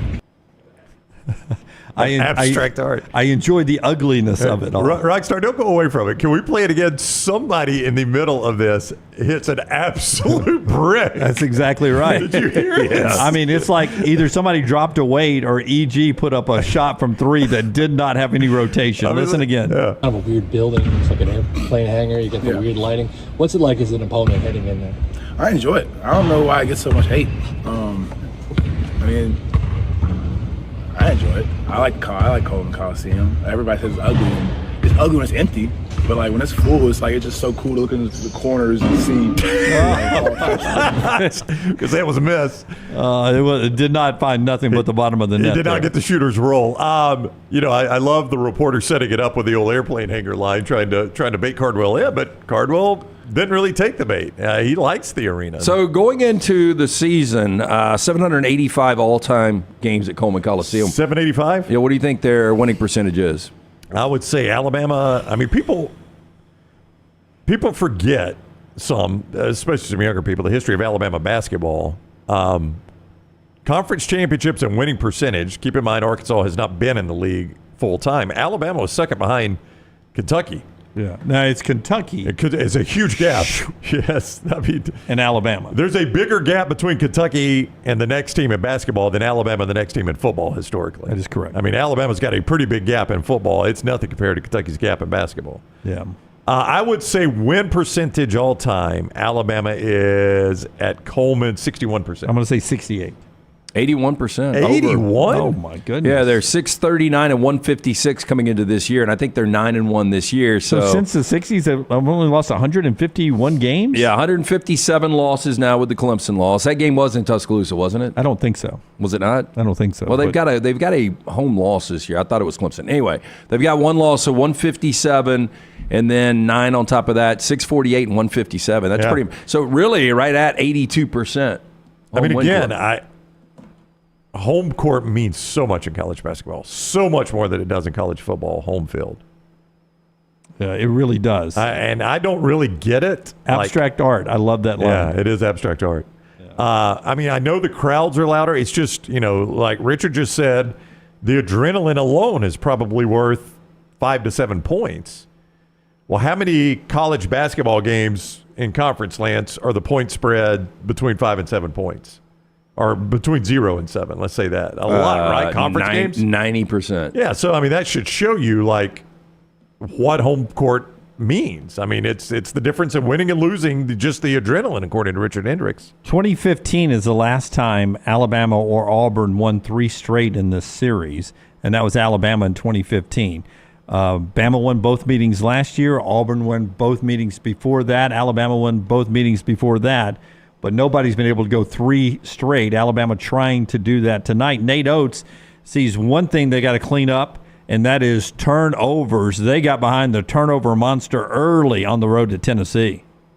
We're currently, if you look at conference-only games, we're dead last in turnover percentage on offense. We had not had that issue really until we hit conference play. So we've got to get some guys to start taking care of the ball better, starting with our backcourt. Mark Ryland turned it over quite a bit. Tennessee, Aaron's had issues with his turnovers. I think those 3 guys really got to take care of the ball, because Auburn turns people over more than anybody in the league if you look at conference-only games. So their strength on defense has been our weakness on offense, so that's going to be a major area of concern and where we need to look at. Yeah, turnover's a problem, and it got Alabama behind the 8 ball early in Knoxville. So that game's 6:30 tonight. Taylor and I will be over there at the arena at Coleman in the Abstract Art Building, covering that on our social media platform. So make sure you've got all the alerts. Follow us everywhere. She'll be sending stuff out, whether it's on TikTok, Instagram, Twitter, X, Facebook, wherever. Just make sure you're following us, liking us, and subscribing to us for coverage tonight from both sides, Auburn and Alabama in Tuscaloosa. We're looking forward to the journey over there. One more thing in this segment right after LT tells us about our friends at Redmont Vodka. It is locally owned and operated. Charles Barkley, one of the great faces behind Redmont Vodka. If you're at a local bar, local restaurant, ask for it by name. If they don't have it, tell them to get it. Gluten-free, 8 times distilled, available in 22 states. It is Redmont Vodka. Patrick Mahomes will play in his 17th playoff game on Sunday. What is his cadence, Rockstar? Do you do his cadence? Mahomes, Yeah. he is he not a wide 80? Wide 80? That sounds like him, yeah. He's 28 years old. This is his 17th playoff game. Goff, who's been to a Super Bowl, Lamar Jackson, and Brock Purdy, who went to the NFC Championship game last year, they combined for 17 playoff games. Well, this is Mahomes' 6th AFC Championship game. Yeah. 6 in a row. He's always in the AFC If Championship. I saw the stat right, and this is a pretty remarkable stat, that Mahomes is responsible for as many postseason touchdowns as the Ravens have in their franchise history. How about that? And I'm going to confirm that, but I think that's what I saw. I'll go one step further. Mahomes is 13-3 in the postseason. That is more postseason wins in the Super Bowl era than 12 NFL franchises. The Texans, of course, Cardinals, Jaguars, Panthers, Lions, Bengals, Falcons, Saints, Buccaneers, Browns, Chargers, and Jets all have less playoff wins in the Super Bowl era than Patrick Mahomes has. Yeah. Well, look, this is, the difference in what Pat Mahomes saw last week is Buffalo is a jinxed organization and Baltimore is an airtight organization. And I trust Baltimore. I think Baltimore is a much better team. We'll see what happens. The problem is the NFL wants Kansas City in the Super Bowl. They want them. And you guys can laugh about it all you want. I am laughing about it. But they want Kansas City in the Super Bowl. Are you talking about the Kansas City-Buffalo game had 50.4 million viewers, the most watched divisional game of all time, and the most streamed game on Paramount ever? So we did some analytics up here at Disrupt a couple of days ago. And Lunsford was giving us a little slideshow. Well, I hate I missed this meeting. And he brought up millennials and and this jumped out to me. And this is another reason. Trust me, the NFL vets everything. That big of a business, obviously. But millennials Google their sports. NBA was first. I think it was WWE or UFC in either that order, second, third. They're owned by the same people now. Yeah, and now fourth was the NFL. So the NFL knows, hey, look, we've got to get to this younger demographic. We've got to get to the females. And this Taylor Swift makeshift romance, whatever you want to call it, this has created that. And you can keep it going forward and continue to build these numbers. And if Kansas City's able to get to Las Vegas, the greatest show town in America, with Taylor Swift in one of these boxes is exactly what they want. So watch out for some of these close calls on Sunday. Can laugh all you want. The NFL is a brand. And talking to Brock Heward on Unlocked yesterday, I brought it up, and he had some interesting takes on this as a former NFL employee. Oh, go to Disrupt the Media and watch that. Brock Heward talking about But by the way, all the games, Daniel Jeremiah breaks down both games, so does Brock at Disrupt the Media on YouTube. Good stuff. 40 million is the average viewers for all the divisional games, which is higher than it's ever been as well. So it's a great time to be in the NFL business. You're not they may want it, but you're not insinuating that they will manipulate the game. Because if you're insinuating that, why do we even watch it or report on it if it's WWE? Well, it's just strange how some things play out.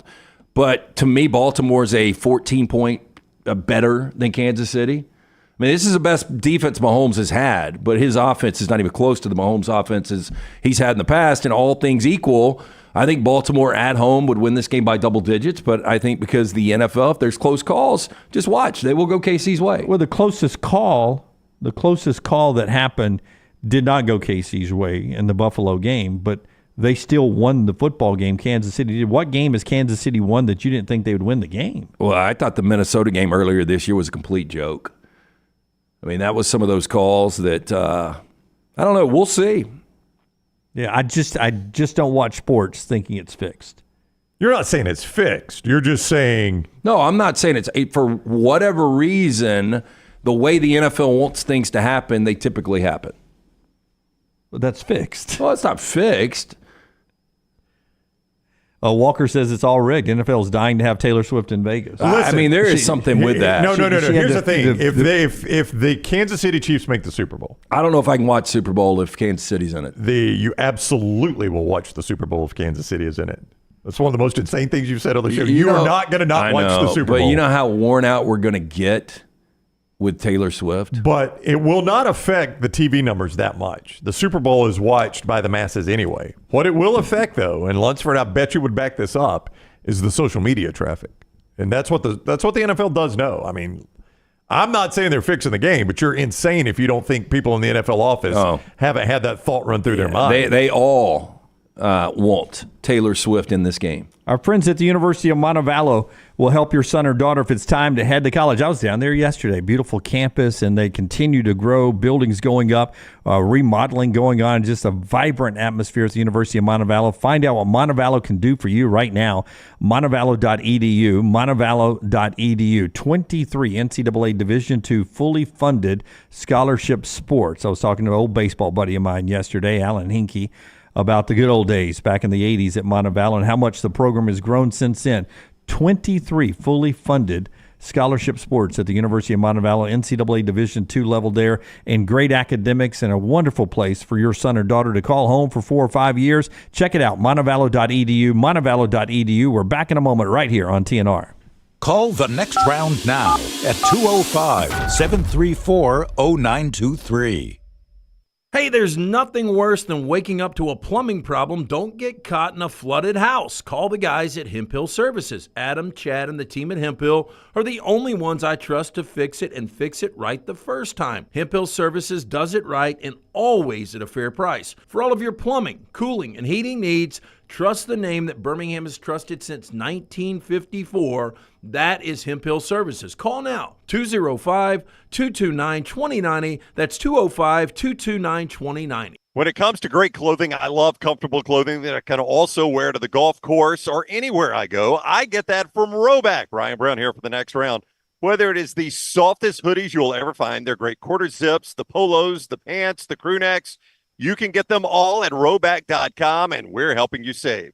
Your first order at Rhoback.com can get a 20% discount when you use code TNR20.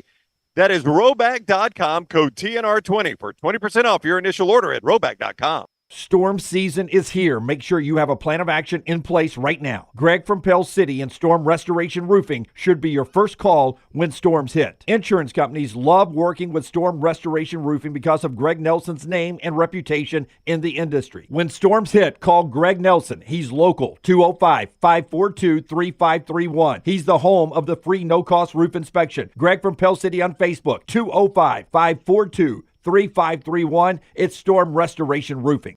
There are so many things I love about walk-ons. Authentic, mouth-watering Louisiana cuisine, prepared fresh, daily from scratch. A great beer selection and TVs everywhere to watch the big game every day of the week. And of course, they've got 2 great locations on Highway 280 and 119 and at Hoover near the Hoover Met. Walk-ons is also a great place for happy hour, 2 to 6 Monday through Friday with $5 moonshine swirls, $5 house pours, and half-price appetizers. And it's an easy take-home experience for the family as well. Highway 280 and Hoover with walk-ons. Let's face it, a home is one of the most powerful assets you can have, and our friends at Mortgage Right want to help you build wealth through home ownership. Mortgage Right is all about providing competitive rates, a variety of loan products, and a multitude of resources for a seamless home buying experience. They treat their borrowers like family and are always looking to bring more happy homeowners under their roof. See more by visiting mortgageright.com/TNR today and start living. That's mortgageright.com/TNR. NMLS 2239 Equal Housing Lender.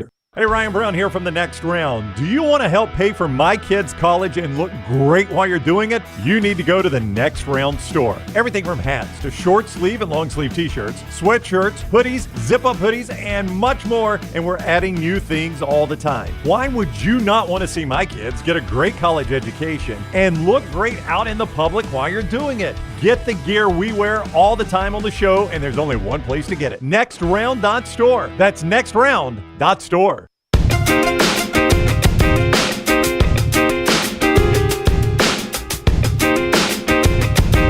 Continuing to roll on, hey, congratulations to Todd Helton, the guy who was QB1 at Tennessee and Peyton Manning was his backup.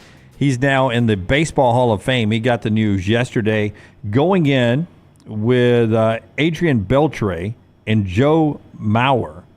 Remember when Joe Mauer was a teenager and the catcher? Oh, I remember when Joe Mauer was coming out of, he's a St. Paul kid, and he was an option quarterback too, and he got a ton of offers coming out of high school. And to me, he was just such a unique catcher to watch, a guy that won multiple, I think 3 batting titles as a catcher. You just don't see that. One of the best offensive catchers we've ever seen. Did you watch those 3 guys and thought, oh, those are Hall of Famers I'm watching right there? Joe Mauer I did. Beltre just because of the longevity. Todd Helton got a lot of love because it was in Colorado, right? Coors Field. Everybody was hitting bombs there. But still, man, Todd Helton could rake. You go back to his Tennessee days. Yeah. I mean, I'm not arguing it. I'm just saying, I don't know that I watched those 3 guys and thought those are like Hall of Famers. I'm one of those, I think we let people in that aren't necessarily elite and great, but I think those 3 are borderline. I do think there are probably some years the Hall of Fame should be like, we're just not doing a class. No, they do sometimes. There's no people. Yeah. 3 this year. Jim Leland's manager definitely deserves it. 4 guys not getting in is Andrew Jones, so close. So he gets snubbed again. A Braves great. And some consider the best defensive center fielder of all time. And that's why his percentage in the votes have gone up from 6%. The very first year, he barely stayed on the ballot by a percentage point, a tenth of a percentage point. And it's grown up to now where he's just missing getting in. And many people think next year could be his year because they're now starting to factor in a little bit more because people like Buster Olney talking about his defensive skills and how many runs he saved over the years. With his defense. Is Forrester right? I mean, look, Frank Thomas is in, right? So is that the only one that's in right now? So now 2 with Todd Helton. That's hard to believe. 2 SEC guys in the history of baseball, the only 2 in the Hall of Fame. And you just think of how dominant the SEC's been in College World Series. So no Rafael Palmeiro? No. No, he got tied up in the steroids. Yeah, Frank is, until now, the only SEC player in the baseball hall. Will Clark came close, I think. I'm thinking dominant pitchers from the SEC. I mean, who's the great LSU player? LSU was so good. All of them. Well, I know, but I mean, none of them are in the Hall of Fame. Albert Bell, not in the Hall of Fame. Nah, didn't do it long enough. That's interesting. Yeah, it really is. Yeah, as good as the SEC has been in college baseball, it has just not translated to the Pro Baseball Hall of Fame. That is crazy. Show being brought to you in part today by our friends at Gutter Cap. Tell us about the great Gutter Cap. My man, C. Stu, call today. Get that free estimate, 205-823-2212. They will come out. It's a patented aluminum panel. It fits over most existing gutters. It will keep all the debris out. You'll never have to clean the dirty, dangerous gutters. Again, cap it, don't snap it. Call for the free estimate, 205-823-2212 or guttercapbirmingham.com. Yay, Alabama has got a deal with Malachi Moore. Remember, Malachi came out in support of the new coaching staff. So, Yay, Alabama making the 13 T-shirt available. If they ain't wearing crimson, ... Yay, Alabama selling those now for the collective, and Malachi Moore getting some money for that as 13 putting the flag in the ground. You know how that sentence ended, don't you? Go ahead, finish it. No, I am not. There's a reason the rest of the sentence isn't on the front of the T-shirt. Yeah, I was going to let you finish that one there for him.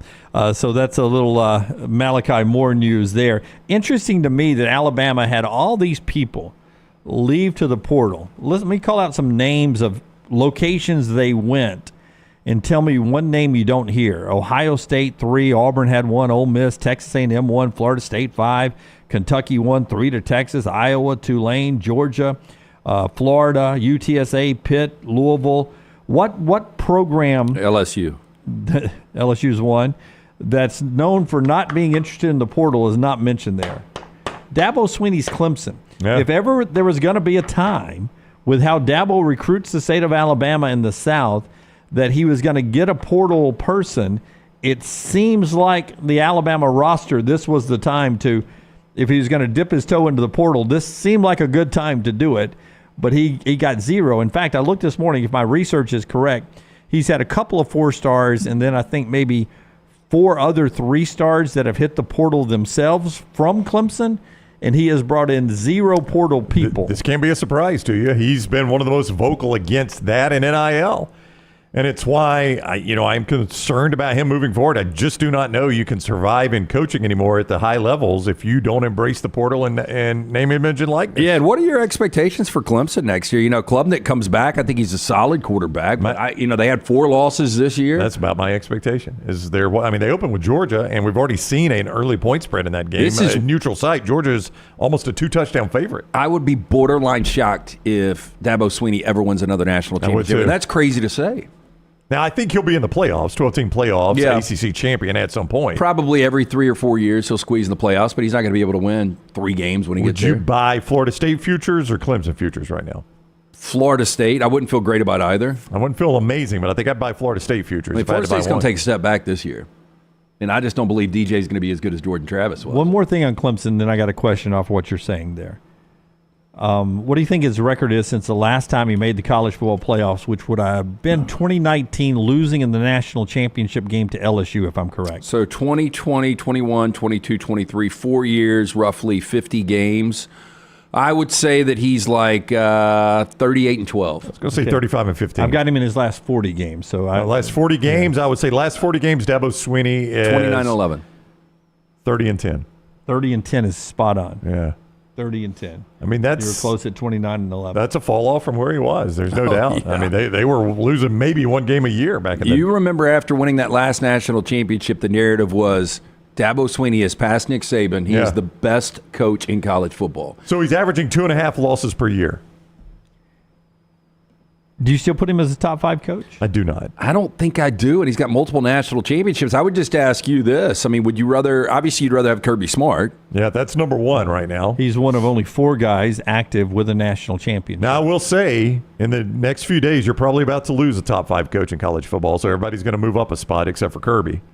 So you have Harbaugh in the top 5? I'd have Harbaugh in the top 5. I mean, 3 straight playoffs, 3 straight Big Tens, and a national championship. It's hard not to. Another active coach with a national championship, only 4 of them. I'm the only guy that would have DeBoer, but I said this before Alabama even sniffed his way. You did. I think that is too quick to have him in the top 5. But now, again, me filling out a top 5 is going to be tough. I mean, there's just a lot of flaws with a lot of these guys. I mean, you can't put Sark in the top 5. You just cannot do it. I mean, I guess you put Ryan Day there. I mean, he's think been you to have playoffs. To. Kirby is obviously there. I think Harbaugh is obviously there until he leaves. Yeah, Ryan Day's been to playoffs, and he's won a game in the playoffs. Lincoln Riley is complicated. He's been in the playoffs. He's won several conference championships. But none of that at USC. One of the conference championships. No, they played for one. They lost. For one. You know, the crazy thing is how fluid this is. A year ago, we would have definitely had probably still at the backside of the top 5, Dabo, and I think you would have had Lincoln Riley in the top 5. Yeah. I mean, the more I taught myself through this, Jim, Dabo may still be there. Yeah, that's my point. I mean, only 4 active with national championships. You guys named Jim Harbaugh, who's new to the list. Nick left, so he's not on the list anymore of active coaches with a championship. Kirby is the GOAT right now. He's number 1 on the list. Dabo's got a couple. Mac Brown. And then there's Mac Brown. Yeah, who you always forget to include in that list. Yeah, but he's nowhere close we're to all the top day 5. to day. But I tell you that I wouldn't be comfortable saying here are 5 elite coaches in college football. Like, I mean, I think people have criticized our affinity for Brian Kelly. I think Brian Kelly's still in the discussion. Oh, I would put him in there. Yeah, and people are like, we badly overrate Brian Kelly. I would put him in front of Sark, Dan Lanning, Lane Kiffin. You don't have him in front of DeBoer? I would have him in front of DeBoer. Yeah. But I said this. I think DeBoer, and I said this like 3 or 4 weeks ago, I think he sneaks into the top 5 now. But I really don't know who the top 5 would be. So here's my question that I was going to get to. Brought to you by our friends at JohnsonRVCenter.com. Tell us about Johnson RV after we answer this. Yeah, Kelly on the downside, according to Nicholas. Yeah, I feel that way too. He's won 20 games the last 2 years. Yeah. Yeah, I mean, last season was a bit disturbing for the Brian Kelly supporters. It's hard for me to make a case for him based on last year. That's for sure. I mean, it was, but they were 10-3. They end up number 12 nationally. They win a Heisman Trophy, and it's just that defense was just so bad. Devastation. I know that defense was so bad. But I think that's about as bad as you're going to see LSU under Brian Kelly. So you think it's all up from here? I think it's going to be consistent. When you've got a program where Les Miles and Ed Orgeron win national championships, and you've got Brian Kelly there, yeah, I'm not sleeping on this. Show me that schedule again, Forrester, if you can get it up here, and then I'll ask this question because Andrew says Kelly is still a top 5 coach in his opinion there.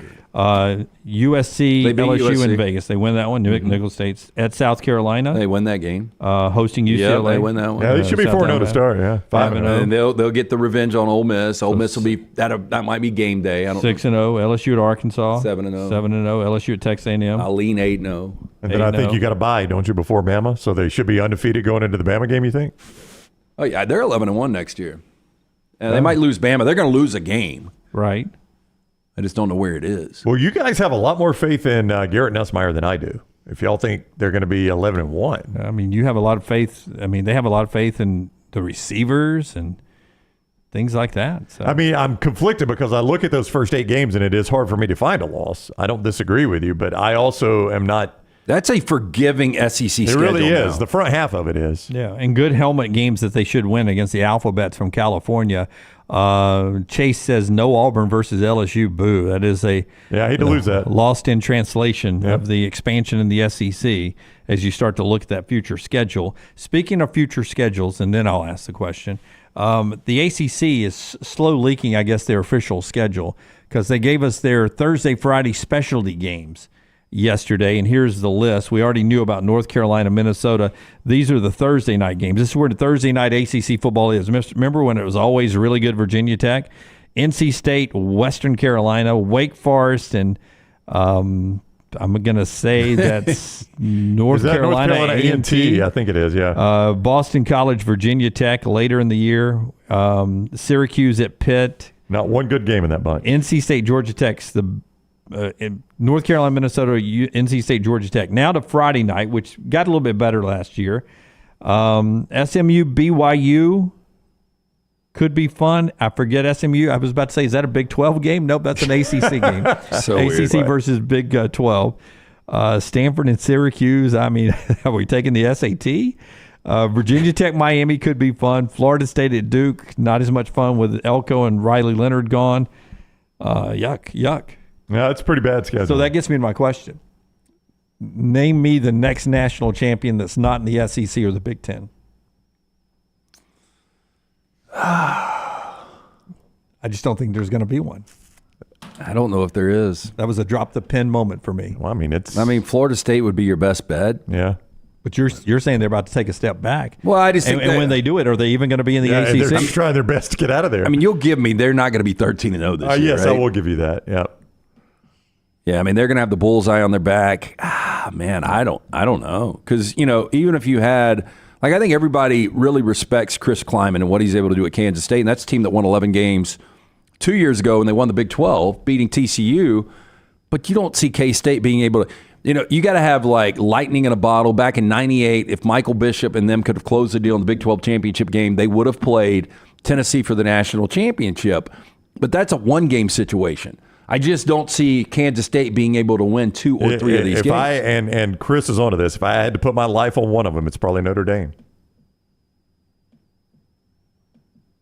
Probably. Remember, by rule, they'll have to win 4 playoff games. They will. They should get, in my scenario, Jim, they would at least get one at home. I think they would at least be a home team. And you guys know trust me, I'm not high on Notre Dame. I'm just saying if I had to put my life on a non-SEC or Big Ten, it'd probably be Notre Dame. I think the world of Kyle Whittingham, but again, I think Utah, much like Kansas State, you get there. I just don't see you winning multiple games. Yeah. I think you're onto something. I think it's SEC, Big Ten.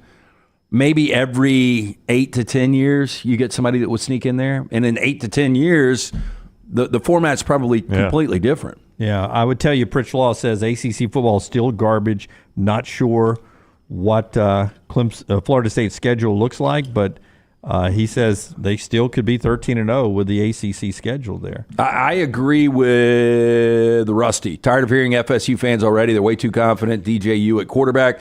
I think FSU is going to become the new Clemson. Dabo started to rub people the wrong way. And I think with the whining Florida State getting locked out last year, I think people are going to pull against them this year. You think about what the comparison they're making there. Clemson's national champions with Trevor Lawrence or Deshaun Watson, two really good quarterbacks, two groups of great receivers.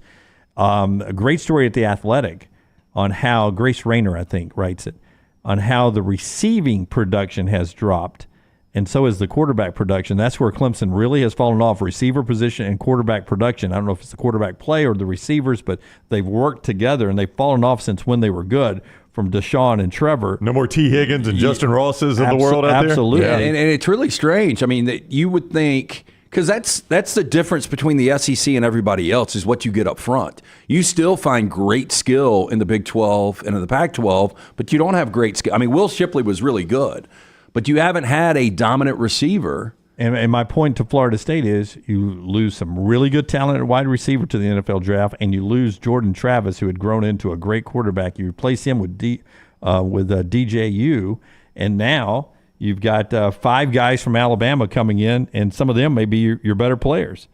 Malik Benson, I don't know where he'll rank as their receiving core, but I bet he's a starter. And he couldn't start at Alabama. Yeah. No, I would think he would start Malik Benson. Probably. Yeah. Yeah, I mean, I guess we heard all this hype for Malik Benson last year at this time, and it's true. Nothing really came out of it. I'll tell you another team that would be interesting if they could get the right coach is Miami.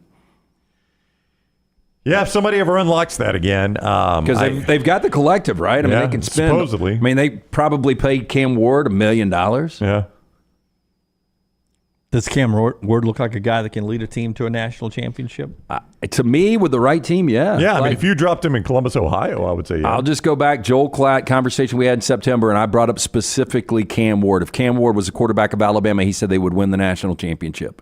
Now, Jalen Milroe turned the corner after that. But I think Cam Ward is well respected. Show brought to you by our friends at JohnsonRVCenter.com. Hey, RV shows coming up very soon, but you don't have to wait on those. You don't. And now, if you just you're dead set on an RV show, I'm going to give you some dates where you can see Johnston RV, but you really don't have to wait. You just go to their lots right now. I-65 exit 304 in Coleman, 334 in Decatur. They've still got closeout deals going. They've got the stuff from Forest River. They've got previously owned things. You can get all of that at Johnston RV Center. Now, to the shows. If you want to go see them as part of an RV show, they're happy to see you there, too. Von Braun Civic Center in Huntsville, 2nd, 3rd, and 4th of February. The BJCC, 23rd, 24th, and 25th of February. At those 2 RV shows is where you will see them. But I stress again, RV show going on every day right now at Johnston RV Center. I-65 exit 304 in Coleman, 334 in Decatur. Always online, JohnstonRVCenter.com. Follow Sean Lunsford on Twitter @JLuntz. Legacy Credit Union has the ultimate game changer for your finances. With Engaged Checking, you can earn 3% APY on balances up to $15,000. You heard correctly, 3% APY. But it's not just about scoring with high yields. With Engaged Checking, you can get paid up to 2 days early. That means your paycheck, Social Security, tax refund, you name it, you get it early. So stop sitting on the sidelines and get in the game with Engaged Checking. Sign up today at LegacyCreditUnion.com or visit any 9 Greater Birmingham area branches. APY is annual percentage yield. Terms and conditions may apply. See Credit Union for details. Federally insured by the NCUA. For more than 40 years, Red Wing Shoes has been helping the hardworking people of Alabama. This is why Red Wing Shoes has created the 3-step comfort solution. Step 1, a certified fit specialist will use a 3D scan to electronically measure your feet and arches. Step 2, the fit specialist helps you get the appropriate footwear for your occupation. Step 3, customize your boot or shoe with a Red Wing orthotic. Whether you have a high arch or flat feet, Red Wing has comfort solutions for you. So experience comfort at its best. Visit one of the Red Wing shoe stores located in Pelham or Trussville. Make sure to start your day at nextroundlive.com. Get caught up on the latest podcasts and videos from the live daily show, plus specialty shows such as the Mystery Fifth Hour. You can also learn more about the whole staff at Double Down Media, find all of our social media feeds, see the latest videos from our YouTube channel and gaming channel, plus find other ways to consume the show like the Next Round mobile app, which you can download direct from the site via your iOS and Android device. Make nextroundlive.com your homepage and stay up to date with everything from us here at the Next Round. Remember the name Way to Wellness if you're battling weight loss in your life. I'm Jim Dunaway from The Next Round. There was a time I was over 216 pounds until Way to Wellness helped me lose 45 pounds, and now for over 2 years, they've helped me keep that weight off. Here's their website, aplanforme.com, aplanforme.com. That's a great name for a website because there's no cookie-cutter plan. Everything is designed specifically for you. No contract, no sign-up fees, and your first consultation is free at Way to Wellness. Stop by the New York Butcher Shop and pick up the finest in certified Angus prime beef steaks and burgers, premium pork chops, ribs, and all-natural chicken cut to order just for you. Their chef-prepared entrees and side dishes are the perfect dinner-to-go choice for your family and are ready to heat at home. With a great selection of fine wines and desserts, the New York Butcher Shop is your one-stop dinner shop. 2 locations to serve you, Cahaba Heights and on Highway 119 in Greystone. The New York Butcher Shop. Rare quality, well-done service. The Double Down Media podcast family is live and full of content for all ages. The Mystery Fifth Hour gives the Next Round hosts a chance to talk about everything but sports. Pour a glass of Bama and bourbon, our weekly college football conversation, while sipping some of the most interesting pours in the bourbon world. And our Not For All Ages podcast, The Last Call, presented by Redmont Vodka. LT has in-depth conversations with personalities like Clay Travis and Taylor Hicks. Find those podcasts and more by searching The Next Round on Apple and Spotify. And remember to like and subscribe.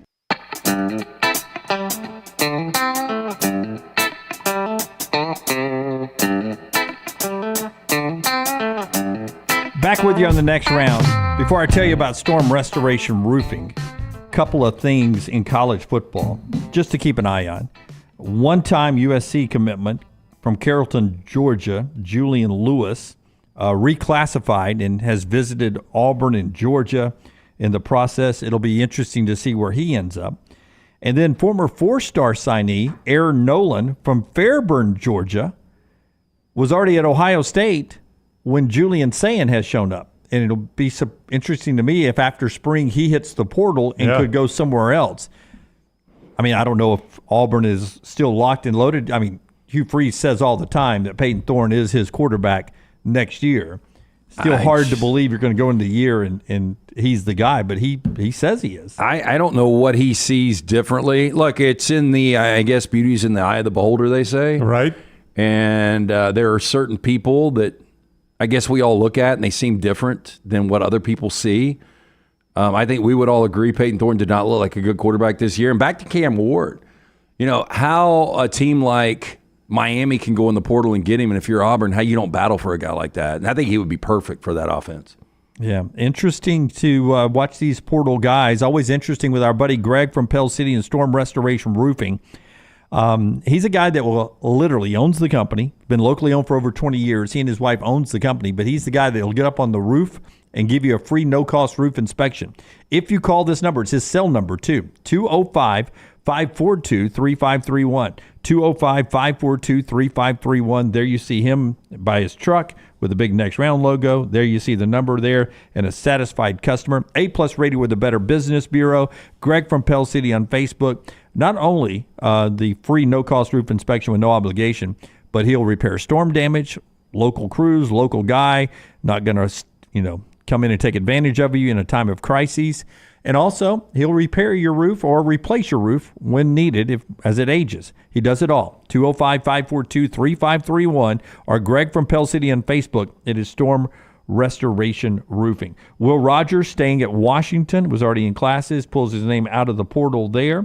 So it'll be interesting to see how he fits in with Jed Fish. Yeah, or what he does in the spring portal. As you said, classes had started, so some of these guys kind of had their hands forced to go back and continue their academics, and we'll have to, evaluate that in the spring. I wouldn't be surprised if you see Will Rogers back in the spring, although he may like Jed Fish. Jed Fish, good offensive coach. This guy has been a play caller in the NFL, so he knows how to develop a guy to NFL quarterback, and he had done quite well at Arizona. More of the Auburn-Alabama basketball countdown coming up in the final hour of the show, and also some games that could impact the college football playoff race to 12 teams. There are 12 games that Heather Dinich has circled. We'll talk about those big games and who's left out. But right now, I want to bring in Lunsford on the back row and Rockstar because Oscar nominations went out yesterday, and the top 4 nominee list, I did not see any of them, and I would bet Brown didn't either. Oh, no. Hey, I saw one of them this weekend, but believe it or not, I had no idea it was going to be Oscar nominated. Another example of amazing acting performance in an otherwise awful movie, Maestro, with Bradley Cooper. Just a terrible movie. Yeah, I heard the movie was not good. Oh, awful movie. I don't know who thought Leonard Bernstein had that interesting of a life, but they badly miscalculated that. Just a miserable movie. And you didn't walk out? You sat through it? No, I watched it at the house. It was... It's a Netflix movie. Yeah. Have you seen it, Lunsford? I have. Oh, God. What a waste of 2 hours that was. Yeah. It's like a really bad version of Bohemian Rhapsody. Yeah. The movie about Queen. I mean, very similar lifestyle. But Cooper... How did you get roped into it? Somebody told my wife it was a good movie, and I like Bradley Cooper, and he directed it and was in it. And they were like, oh, this role he plays is amazing. And I'm like... Jennifer said, well, what do you know about Leonard Bernstein? And I'm like... Michael Stipe talks about him, and it's the end of the world. Yeah, Leonard Bernstein. That's in there, by the way. Yeah. And I'm like, well, I know he directs music. I don't know much about him, but if they're going to do a 2-hour movie on him, I bet he had one heck of a life. Boring. I mean... Writes musicals for Broadway, right? Yeah. Did Broadway, a composer, mostly like orchestras and stuff. Oh, God. He did like West Side Story. Don't waste your time. But Bradley Cooper, amazing. The name Maestro was not going to waste my I mean, time. I thought the same thing, but then I thought I love Bradley Cooper and Lunsford. Spielberg and Scorsese are involved, aren't they? Scorsese was going to do it, but then backed out. I guess maybe Killers of the Flower Moon was a conflict, so Bradley Cooper ended up doing it instead. So let's talk about the ones that got a lot of nominations. Oppenheimer was number 1, 13 Oscar nominations. It's going to be surprising if Oppenheimer does not win Best Yeah, it'll Picture. probably win 8 or 9 of those, if I had to guess. So it'll win 8 or 9 of the 13. Yeah, very good. Very good. Poor Things. Am I right about that? Poor Things, one of the best movies of the year. What is that about? Don't tell me people who are poor. No, it's Emma Stone, Mark Ruffalo, Willem Dafoe. It's got a pretty good cast in it. Ooh, I like that. Basically, Emma Stone is somebody who dies. They take the brain of a child, put it in her like kind of Frankenstein style, and it's her trying to like learn how to live her life like in an adult body. It's hard to explain.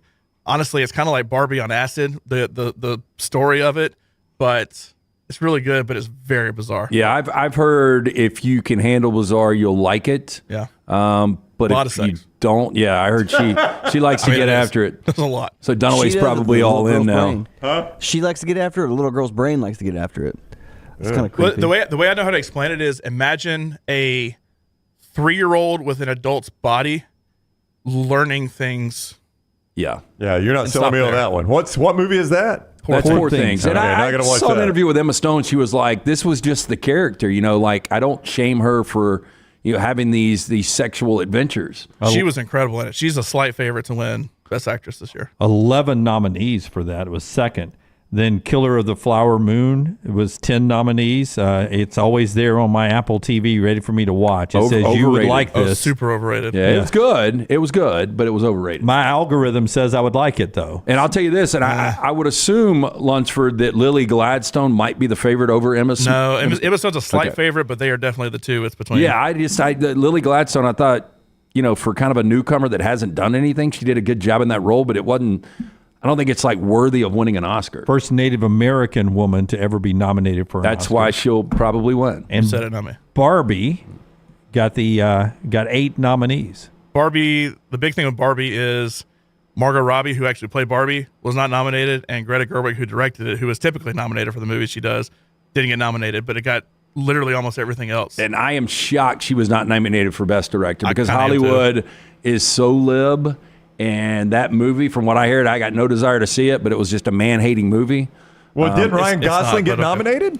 Right, everything else got nominated. Oh. It got supporting actress, supporting actor. There's Yeah. no main actor because obviously Barbie's the main person in it, but like it didn't get Best Director, and the person who actually played Barbie didn't get nominated when everything else got nominated.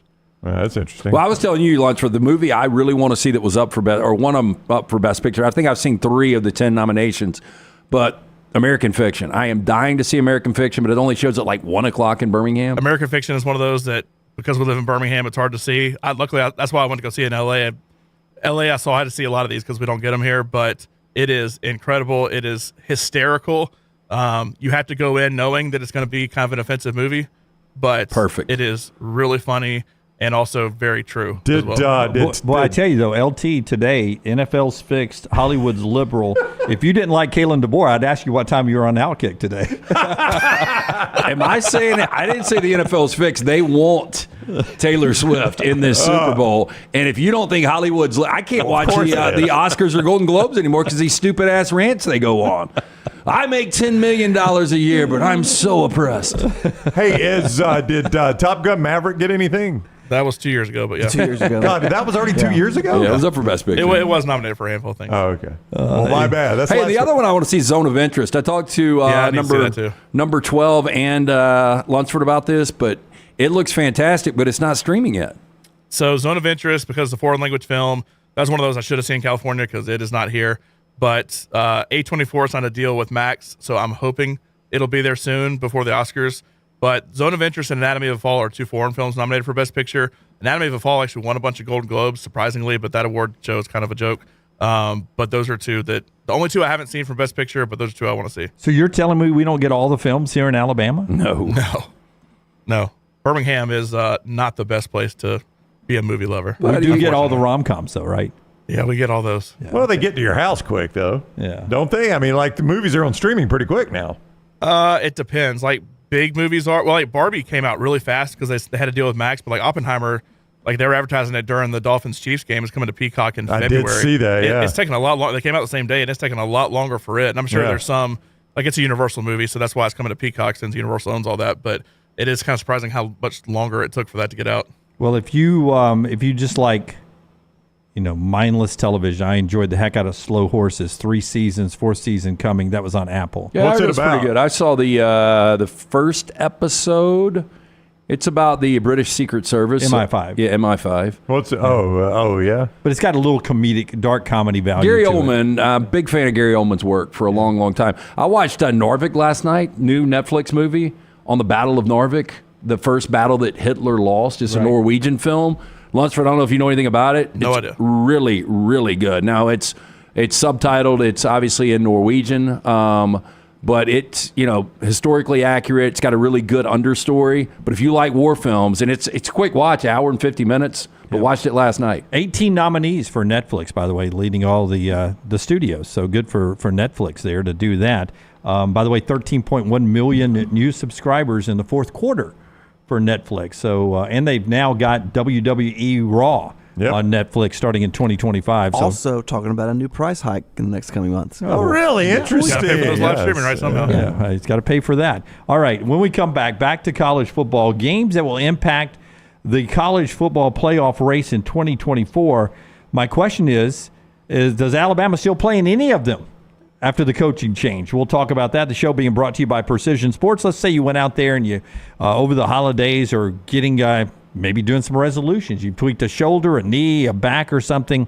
You'll need our friends with Precision Sports Medicine and Orthopedics. They'll take care of you. Here's the number in 2024, 205-512-3885, 205-512-3885, or visit the website precisionsportsortho.com/2024. They will help you with any pain from the shoulder all the way down to the ankles and everything in between. Orthopedics care is better together with our friends at Precision. Find your provider today, 205-512-3885 or precisionsportsortho.com/2024. Follow The Next Round on Twitter, Instagram, and Facebook at Next Round Live. Stop by the New York Butcher Shop and pick up the finest in certified Angus prime beef steaks and burgers, premium pork chops, ribs, and all-natural chicken cut to order just for you. Their chef-prepared entrees and side dishes are the perfect dinner-to-go choice for your family and are ready to heat at home. With a great selection of fine wines and desserts, the New York Butcher Shop is your one-stop dinner shop. 2 locations to serve you, Cahaba Heights and on Highway 119 in Greystone. The New York Butcher Shop, rare quality, well-done service. When it comes to great clothing, I love comfortable clothing that I can also wear to the golf course or anywhere I go. I get that from Roback. Ryan Brown here for the Next Round. Whether it is the softest hoodies you'll ever find, they're great quarter zips, the polos, the pants, the crew necks, you can get them all at Roback.com, and we're helping you save.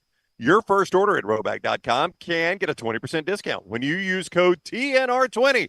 That is Roback.com, code TNR20 for 20% off your initial order at Roback.com. This hour of The Next Round is presented by the Birmingham Racecourse Casino, now featuring 7 days of giveaways with your chance to win a share of up to $125,000. The more you visit the Birmingham Racecourse Casino, the more chances you have to win.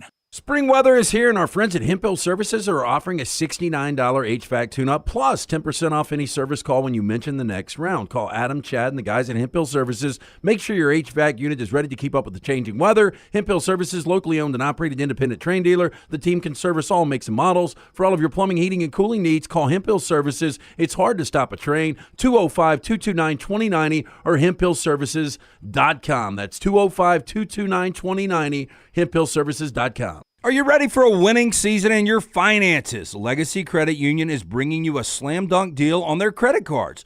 Apply for their balance transfer and pay zero balance transfer fees.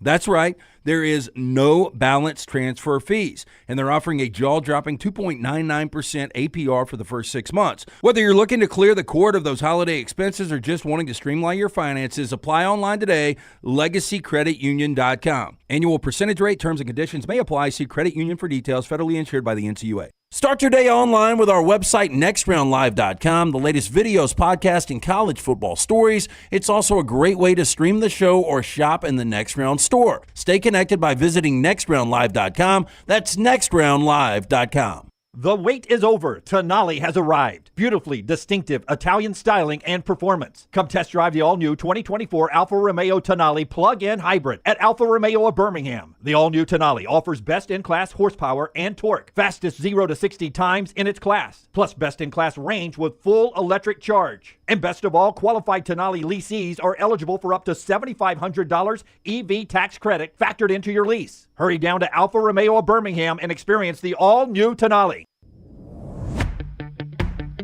Jim Dunaway, Lance Taylor, Ryan Brown, and Rockstar. Live from the Birmingham Racecourse Casino Studios, The Next Round, presented by Bud Light, is on now. Love our input over in the chat room. Thank you guys so much. I enjoy having a nice cold Coca-Cola Zero and watching you guys carry on the conversation over in the chat room. I go back and read them sometimes because I don't get to see all of them. They go by so quickly after the show. And you guys are hilarious over in the chat room. And I appreciate how you guys always agree with me over there. Never disagree with anything I say on the air. No complaints in the chat room, are there? Never, ever. So love you guys over there. Appreciate you very much. We're going to get back to talking Auburn and Alabama basketball in a moment. But we start the hour off college football being brought to you by our friends at Champies. I got to see Sterling yesterday. I was down in that area, Highway 119 in Alabaster. Swung by there, and I was like, let's see. I always get 2 big breasts in the sides and tamales. I said, let's try something different. Let's start me off with the tamales, and then I'm going to go with the hand-cut chicken fingers, and then I went slaw and baked beans with the chicken fingers. Oh, sounds delicious. And it was the basket, and then all of a sudden, I'm sitting there eating it, and these 4 huge chicken fingers in the basket. I couldn't finish it. And I eat too, man. It's such good food. Mississippi Delta tamales. Enjoy your time with our friends at Champies, champieschicken.com. By the way, one story you guys are reacting to is that Doc Rivers is taking over as the interim coach and eventually to be the head coach of the Milwaukee Bucks. They fired Adrian Griffin. I only bring this up because we always talk about Ryan Day's record and say, well, they can't fire Ryan Day because he's got such a great record. Well, Adrian Griffin is 30-13 in the NBA with a team that is good enough to win it all, but the players didn't respect him. They brought in Doc Rivers as a consultant, and if you would like to check Adrian Griffin's back for a stab wound, I would go ahead and do it because Doc Rivers comes in as a consultant, and all of a sudden Giannis and the other players aren't respecting Adrian anymore, and next thing you know, Adrian's fired 43 games halfway through the season, and here's Doc Rivers as your head coach. I mean, it reminds me a little bit. There's a little similarity to, do you remember when Jack Crow got fired at Arkansas and Joe Kynes took over? Yep. And he brought in Danny Ford as a consultant. And guess who ended up getting the job? Danny Ford. Yeah. They're like, somebody detailed to Danny. He's like, what would you do? I think I'd hire me. Bucks just won a championship a couple of years ago, but if I'm a Bucks fan, not excited about this. I mean, Doc Rivers won 1 championship. You really couldn't mess that up. with Boston, with the talent you had with Ray Allen and Kevin Garnett. Isn't this the same way, though? He really can't mess it up with his talent. I don't know. I mean, he did nothing with the Clippers, did nothing with the Sixers, had a ton of talent with both of those organizations. Yeah. It's just one of those deals like in the NFL. Like Ron Rivera just got fired by Washington. He's going to be a defensive coordinator in the league next season. If he wants to be, yeah. If he wants to be. Once you get a job in the NFL, you got a job forever. Now, you might not always be a head coach, but you're always going to have a job in the NFL as long as you want it. And Doc is that way in the NBA, man. He is always going to have an NBA job. Always.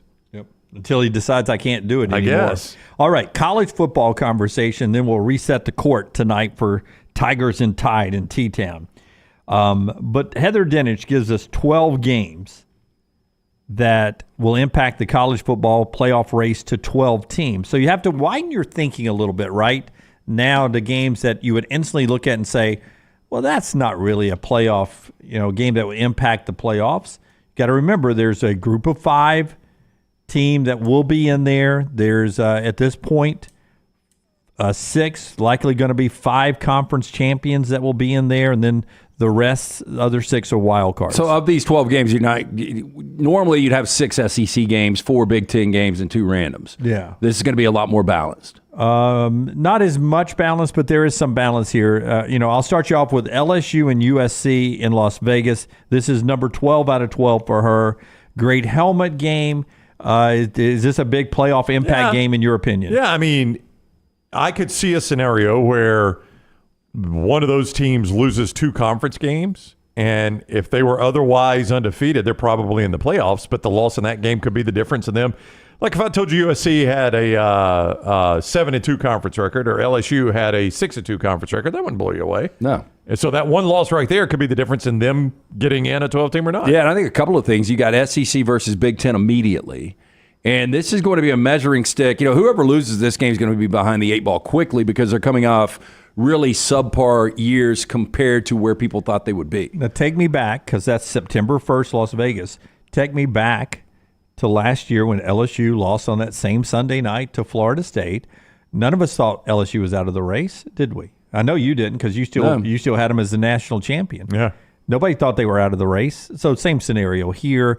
Just we're not expecting LSU to be at the top of the SEC this year. We're not expecting USC to be at the top of the Big Ten this year. Yeah, I think more importantly, if USC was to win this game, then people are like, well, damn, maybe they figured this thing out, especially on the defensive side. That is, by the way, too, you expect some high. I don't know what the over-under will be for LSU or USC, but coming off reputation, a lot of points. It's going to be high. Yep. Boise State at Oregon, September 7th is number 11 here. Now, keep in mind, a lot of people are saying Boise State is going to be the best group of 5 team in college football. Oregon is going to be a top 5 preseason team in some circles. People believe when the AP poll comes out initially that Oregon will be somewhere between 1 and 5. Yeah, I mean, if you're Boise State and you win this game and Oregon is what people think they are, you're pretty much you're really going to have to screw it up not to get in the playoff as the group of 5 representative with a win over Oregon. This next one was bridge too far for me. I think that last one was too. Yeah, I mean, I've got to stretch it on the last one. Let me hear this one. This one's a bridge too far, but I have to remember that it's a Big 12 game. Yeah. And by the way, there's TBA. They don't even know what day it's being played yet. And 2, that somebody from the Big 12 is going to be in the playoffs. Okay. Is this the sunflower matchup between K-State and Kansas? It'd be good. At least I knew that was a Big 12 game. This is Arizona at Utah. And to me, Arizona's taking on water right now because they're losing people to Washington. But Arizona at Utah, number 10. They kept Fafita. They obviously paid Fafita and one other guy. They make the announcement at an Arizona basketball game, by the way, that those 2 guys are coming back. Yeah, I doubt I'm going to watch Arizona Utah and think, hey, I got to watch this one. It's got playoff implications. But I don't think anybody's going to be surprised if Utah finally gets to a college football playoff based on the fact that they're coming out of the Big 12 now. You got Cam Rising coming back for that 7th year. Brandon Keithy, one of the best tight ends in college football, will be coming back. He's probably going to be your preseason All-American at tight end. So, I don't think anybody would be surprised. On the other side, though, Arizona is taking on water. Yeah. By the way, Chris, 5 conference champions. It's the 4 Power 5. And then the best group of 5 conference champion. That's the automatic bids that get in. The rest will be wild card. Right now it's 6. That rule is likely going to change before we get to next season to go 5-7 instead of 6-6. Michigan and Washington, they played for the national championship this year. They're 9th on Heather's list here. Washington's bringing in some Arizona players, but they didn't lose like Alabama lost, but they lost a lot of skill at Washington. Michigan's just losing them just post build up to a national champion. I think I'd be shocked if Washington's in contention for the playoffs. I would be shocked. Yeah. Michigan obviously will, but they would have a lot of these games.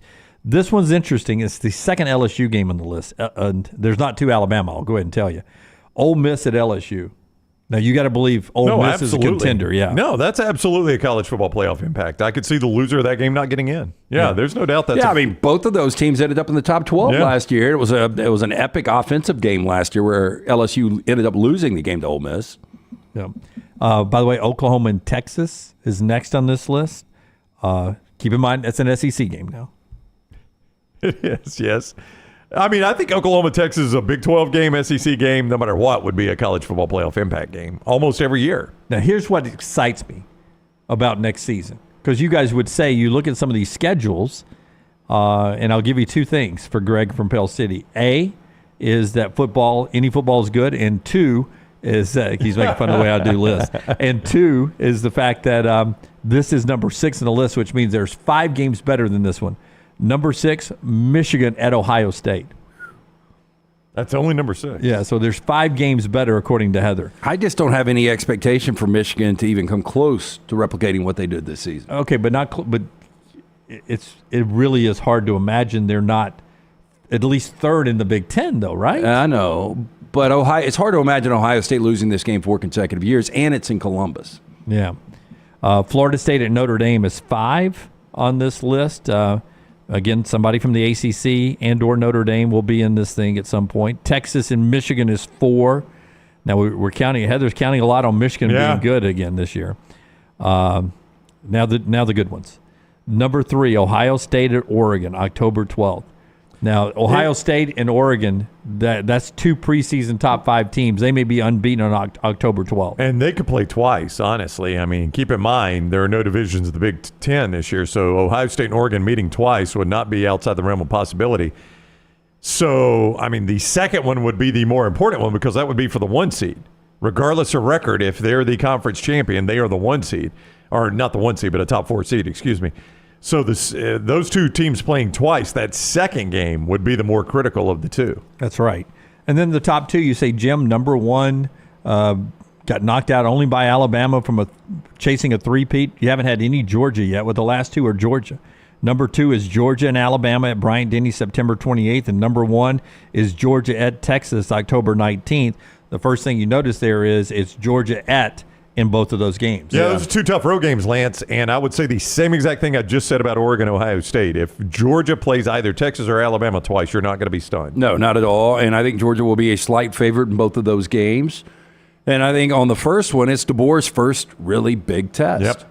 You know, he'll be going to Wisconsin, but if he loses that game, the narrative going into Georgia, Alabama will be a lot different. Yeah, not great. Yeah, sort of like when it was Alabama had to throw a 4th and 31 to beat Auburn. There's no way they beat Georgia. Or, my goodness, they couldn't protect Bryce Young at Jordan-Hare. Or it's going to be Kalen DeBoer is not the right guy for this. Yeah. Interesting from Heather there. Some really good games next year. And the best part is those aren't the 12. You know, there's more games. That the schedule looks so good.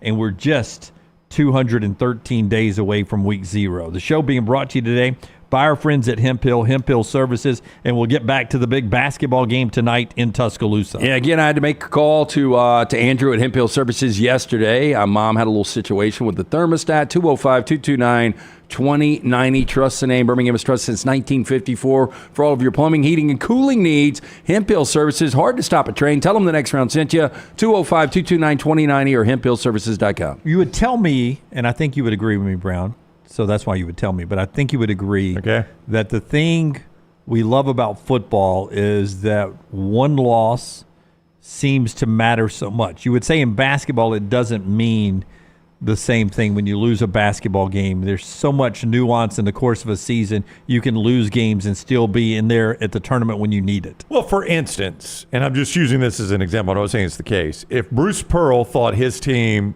thought a little too highly of themselves and they needed some humility, he wouldn't mind losing a regular season game to have a teaching point, but based on You probably wouldn't want it to be tonight. Don't want to lose to Tuscaloosa. But if Bruce felt that way about his team, right? Like, my team needs a little humility, he probably wouldn't mind a regular season loss. It's a teaching moment. Yeah, and it doesn't kill you in basketball. That's what he's setting up. Like, again, he kind of continues to pour mouth this Auburn team that's won 11 consecutive games. They've dominated in that stretch. I think he's just waiting to pounce when they do lose a game. Yeah. But as Brown pointed out, Bruce doesn't like losing to Alabama and Tuscaloosa or Auburn. Here's Bruce yesterday. Played them well twice last year. I think we led, let's say, for 60 some odd minutes in those 2 80-minute games, and just weren't able to finish. They obviously they're a great team a year ago as well. So we recognize that we got beat twice by them last year, and that's something that at Auburn, when that's your rival, just obviously doesn't sit great. I've said it a few times as we've stepped up in play. I think I said it when we played Baylor, and then maybe next was when I said it when I played Texas A&M, and I think I'll say it now. This is probably the best team we've played so far. Yeah, so he's saying better than Baylor, better than Texas A&M. Texas A&M is not as big of a compliment, but saying this team's better than Baylor. I know that's the case in the Ken Palm, Brown, but that's still saying a lot. It is saying a lot. Baylor's a good team. It's also the case in the net. I mean, any of the analytical services you subscribe to if you're a college basketball coach, Alabama grades better than Baylor. Okay. And you're playing it on the road. I'm going to set you up for this Nate Oates bite here by telling you this. This is the future at Auburn and Alabama next year. But yesterday they announced the McDonald's All-American team. Tahad Pettiford was a McDonald's All-American. He's an Auburn signee. Darian Reed and Aiden Sherrill are both McDonald All-Americans, and they're Alabama signees. So one Auburn McDonald All-American, 2 Alabama McDonald All-Americans.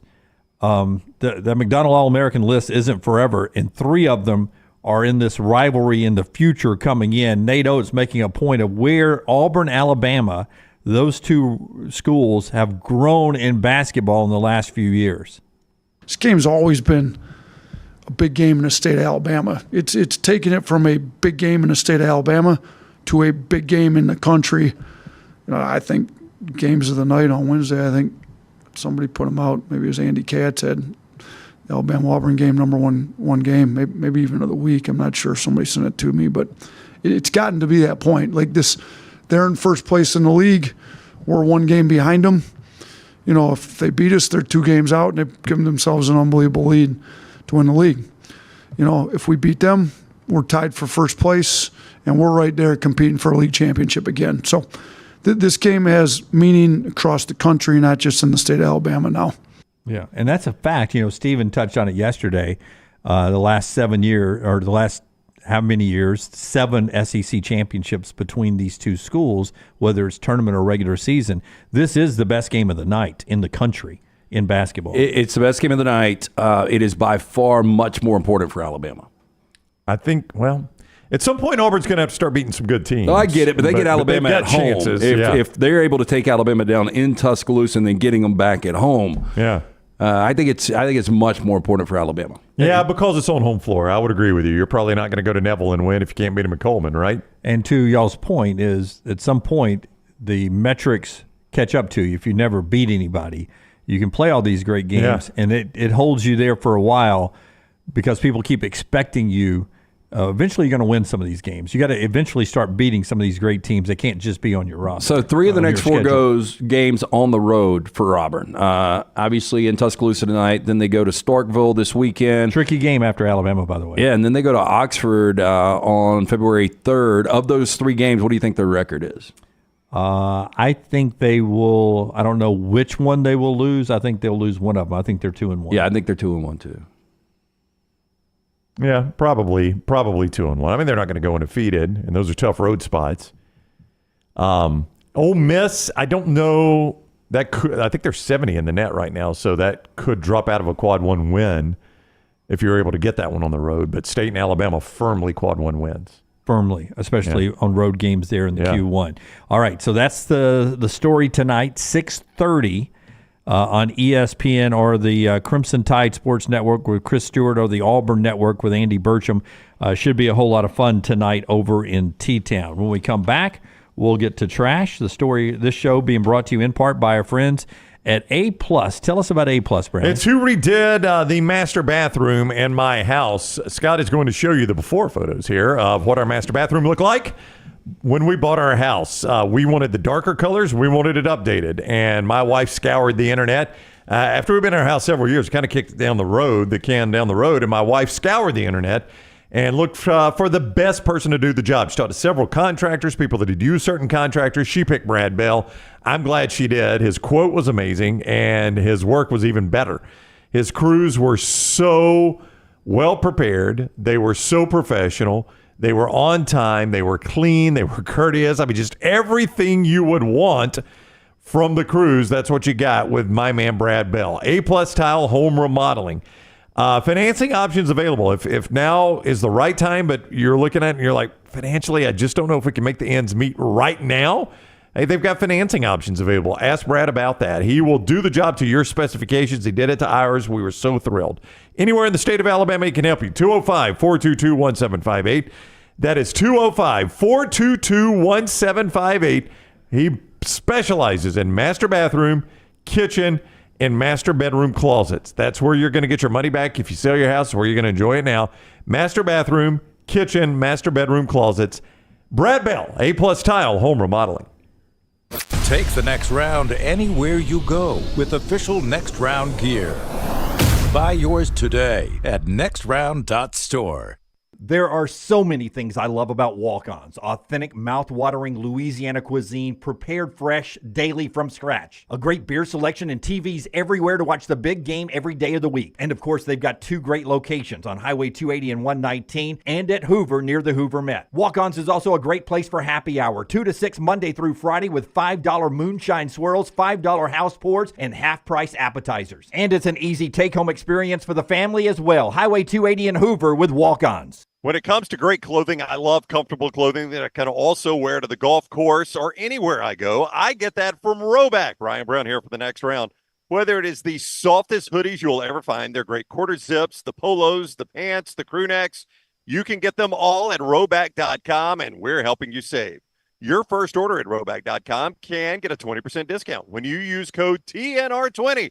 That is Roback.com, code TNR20 for 20% off your initial order at Roback.com. Fire damage to your home or business is something you never want to consider. Ryan Brown here from the next round. But in the horrible event it happens, Dry Tech is here to help. They respond quickly and will reply to you within 20 minutes when you call 205-637-0143. They're working for you, the customer, not the insurance company. They've got 5 crews ready to go 24/7. Don't call the insurance company first. Call Dry Tech. Just remember this website, mydrytech.com.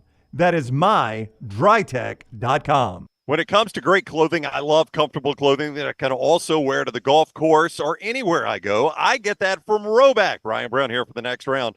Whether it is the softest hoodies you'll ever find, they're great quarter zips, the polos, the pants, the crew necks, you can get them all at Roback.com, and we're helping you save. Your first order at Roback.com can get a 20% discount when you use code TNR20.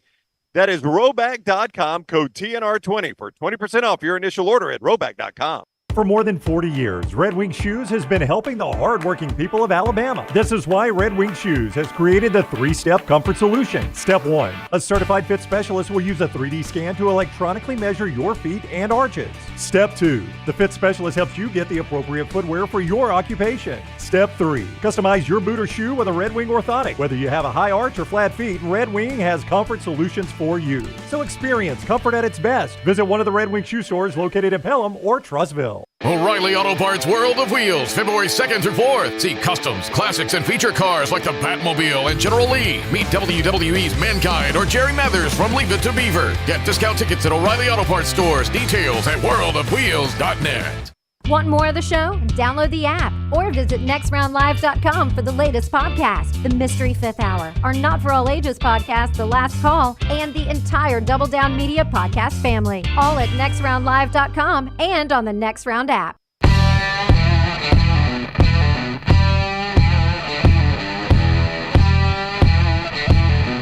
Back with you on the next round this hour, brought to you by our friends at Champy's world-famous fried chicken. By the way, the Athletic did an all-rookie team.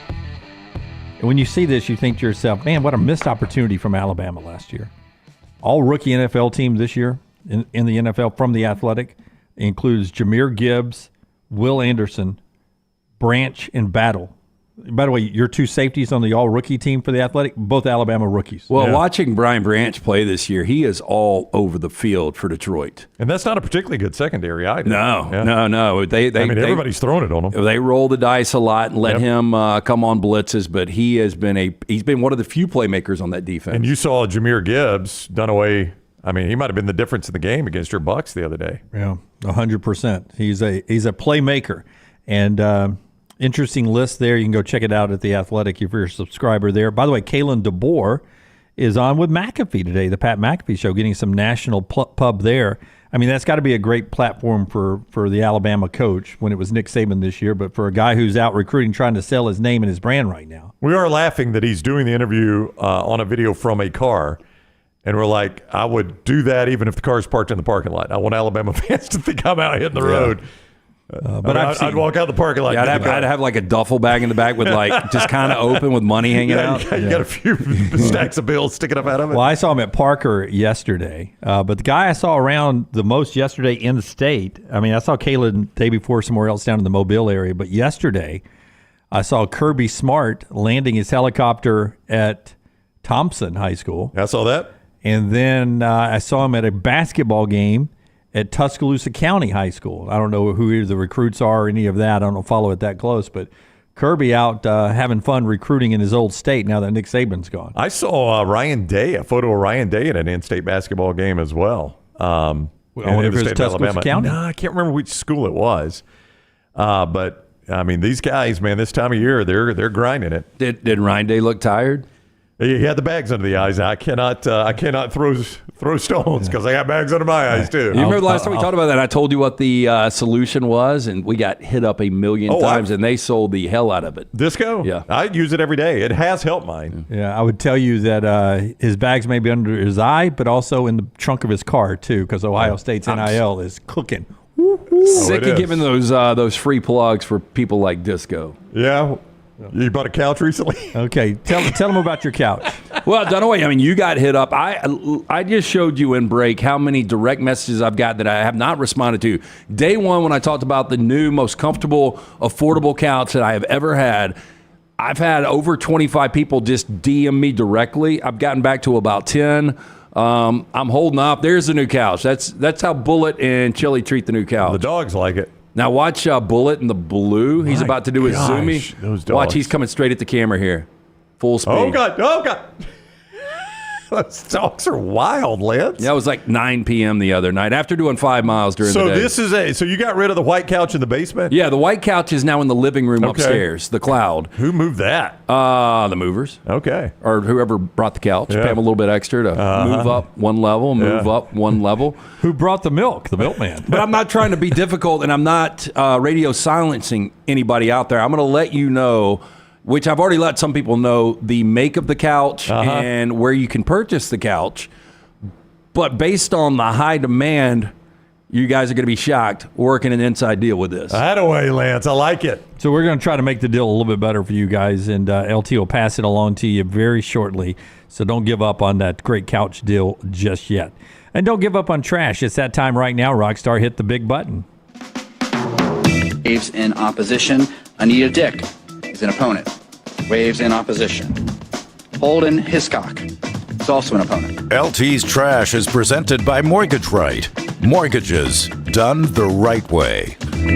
Are you a veteran looking for a VA loan? Mortgage Right has been advocating for veterans since their company began. As a veteran-owned, operated company committed to your well-being, they can help you find the best terms available, guide you through every step of the process. As a veteran-owned, operated company, they understand the difference between working with someone who gets it, someone who doesn't. They've made it their mission to simplify the VA loan process. Visit them, Highway 280 in Birmingham. You can apply, mortgageright.com/TNR. Call 205-815-9200, NMLS 2239, Equal Housing Lender. One of our dedicated listeners, viewers, Zach, sent me this story. What do you guys think about the cicada? I love hearing them in the summer. It's the sound of the summer. Like, I love sitting in on my screened in on a nice summer night and hear the cicadas. It puts you in a good spot. If we're talking about that cicada, I'm really happy about it. If we're talking about the secret name for Russian ops in Europe after World War II, the cicada, the underground ops from Russia. I was unaware of that. Hate them. Well, if you like it, be prepared, because it sounds like spring 2024 is going to be a buzzing with more than 1 trillion cicadas are expected that's a lot. to appear across the U.S. For the first time in 221 years, the two groupings of cicadas, Brood 19 and Brood 13, by the way, Roman numerals, much like Super Bowl, I don't like that, will emerge from the underground in 17 states across the country, according to Fox Weather. I think that's how the world ends. Because it seems cicadas? it seems like every time that you give us a cicada, it's a year of cicada story. It seems like that number keeps going up, and now we're at 1 trillion. Every year? Every year there's this is the one in 500 years. I'm trying to look back. It's like Amelia Earhart. Okay, this one, is bigger. The last time they came above ground at the same time was 1803. And what happened then? 1803, Thomas Jefferson was your president. Napoleon was thinking about invading England. What are you going to do today? I'm thinking about invading England. I'm going to have lunch and then. Now, the emergence is believed to take place in the middle of May and the end of June. Now, according to John Cooley of the University of Connecticut, quote, when they emerge, it gets noisy. 105 decibels noisy. Like a singles bar gone horribly wrong, according to this story. But isn't it also like good feeding at that point for like birds and some other animals that eat cicadas? Because when they finally come up, they do look like a juicy little bug. Like if I'm into bugs, it seems like cicada would be the one you'd want to eat. It'd be the wagyu of bugs. Yeah. Now, Cicada Mania, a website dedicated to cicada insects, states that Alabama, Arkansas, Georgia, Illinois, Indiana, Kentucky, Louisiana, Missouri, Mississippi, North Carolina, Oklahoma, South Carolina, Tennessee, and Virginia will witness the emergence of these. Basically, the SEC. Now read that again and do it to the Johnny Cash "I've Been Everywhere" man theme. Alabama. No, how does it go when he gets to Alabama, Arkansas? Yeah. So get ready for cicadas 2024. I like the sound, though. It is a uniquely summer sound. A bracket challenge. What's that? Eat a cicada. We deep fry a cicada, and you have to eat it. I don't think that's that big of a deal. Yeah. Cicada-dia. Cicada-dia. Now, if you did that, if you had to lay a bunch of deep fried cicadas on a quesadilla and then eat that knowing the crunch. Oh. Yeah. Ooh. So, I mean, I ate bull testicles when I lost this. So what's the difference, really, right? So one's a body part and the other one's an insect. Yeah. Stanwood, Washington. A man has been arrested for assault after he allegedly hit another man in the head with a pitchfork during a fight over goats. It seems accelerated. Blunt end or sharp end? Rockstar, is that the actual picture of the farmer? No, I think it's a sketch artist. Oh, is that a courtroom sketch? Pigeon toe. Now, deputies reported to the assault just before 5 p.m. on Thursday. According to deputies, two men were working in a barn together. They got into a fight over goats. 39-year-old man grabbed a pitchfork in the middle of the fight. The other punched the pitchfork-wielding man in the face in self-defense. Suspect then hit the 27-year-old man in the head with a pitchfork. It's unclear if the man wielding the pitchfork hit the other man with the blunt or the sharp end, Dunaway. Yeah, we do not know the answer, Jim. Truthfully, that farmer right there, Rockstar, looks like the fight was over. No, that one's mine. Yeah, like, you ever gotten an argument over goats and it escalates a little bit? I haven't. Oh. But I've never carried a pitchfork either. Within a 4-day period, this is our third Stanley Cup story. My gosh, it's taking over the world. Now, the craze for Stanley stainless steel drinking cups reached new levels last week when a woman was arrested and accused of stealing 65 of them worth over $2,500 from a store in California. Police in Roseville, northeast of Sacramento, said Sunday that they were called Wednesday to report of a theft from a store on Stanford Ranch Road. Quote, staff saw a woman take a shopping cart full of Stanley water bottles without paying for them. The suspect refused to stop for staff, stuffed her car with the stolen merchandise. An officer spotted the suspect vehicle as it entered Highway 65 and initiated the traffic stop.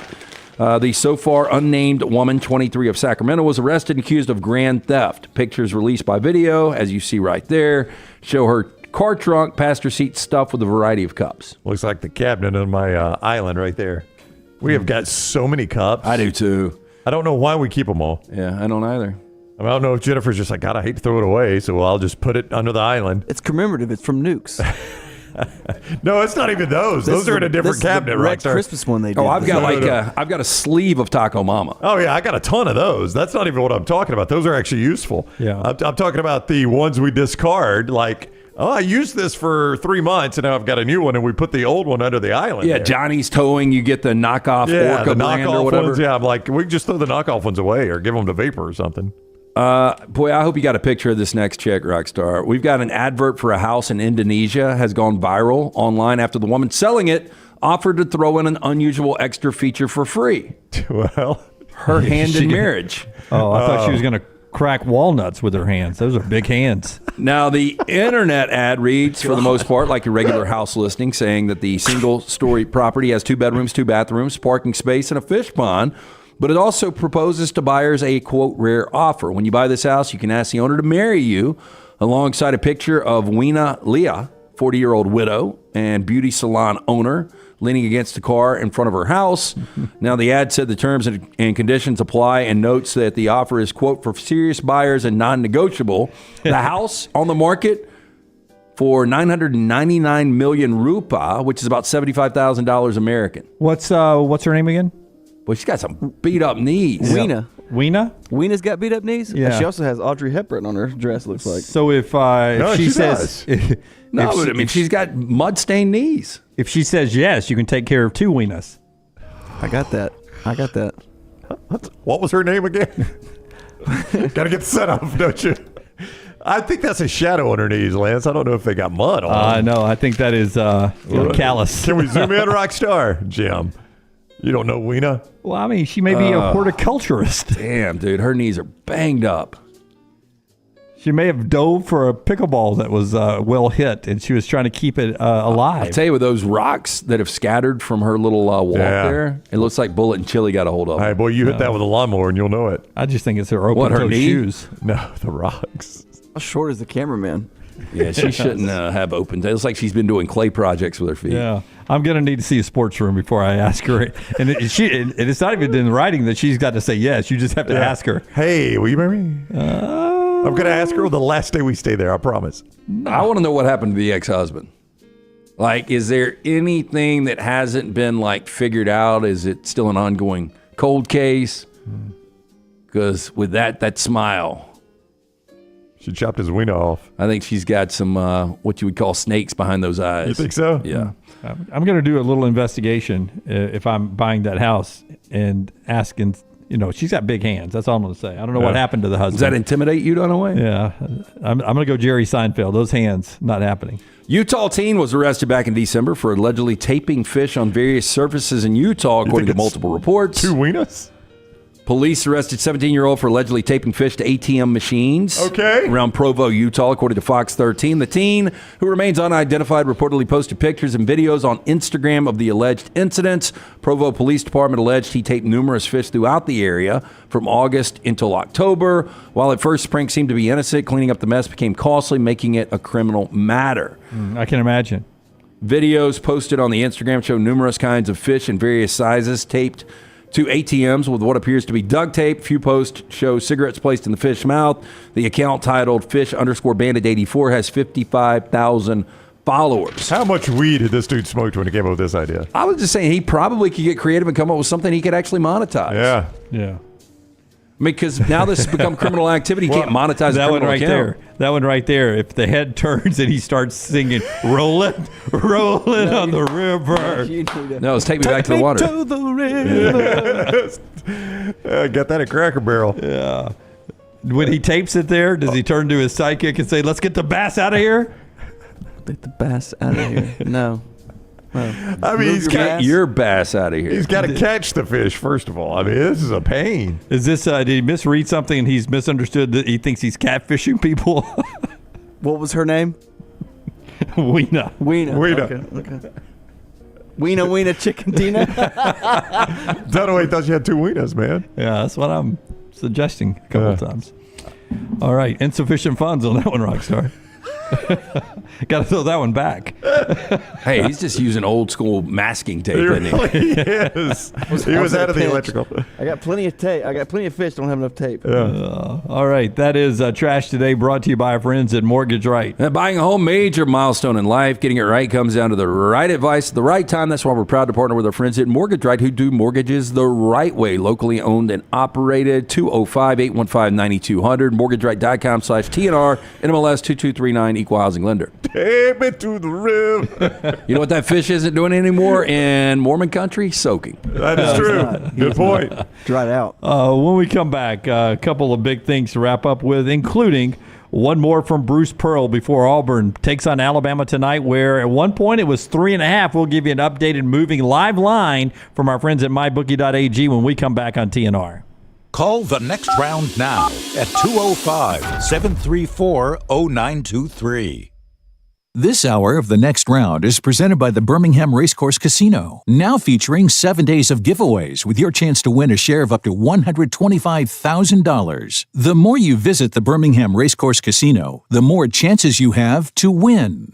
Legacy Credit Union has the ultimate game changer for your finances. With Engaged Checking, you can earn 3% APY on balances up to $15,000. You heard correctly, 3% APY. But it's not just about scoring with high yields. With Engaged Checking, you can get paid up to 2 days early. That means your paycheck, Social Security, tax refund, you name it, you get it early. So stop sitting on the sidelines and get in the game with Engaged Checking. Sign up today at LegacyCreditUnion.com or visit any 9 Greater Birmingham area branches. APY is annual percentage yield. Terms and conditions may apply. See Credit Union for details. Federally insured by the NCUA. Hey, if you're looking for Birmingham's best pizza, you need to stop in and see our friends at Slice Pizza and Brew. It's as local as you can get, from the ingredients that go into every pizza to the beer on tap. For a great lunch or dinner, go see our friends today, Vestavia or Lakeview at Slice. When it comes to great clothing, I love comfortable clothing that I can also wear to the golf course or anywhere I go. I get that from Roback. Ryan Brown here for the next round.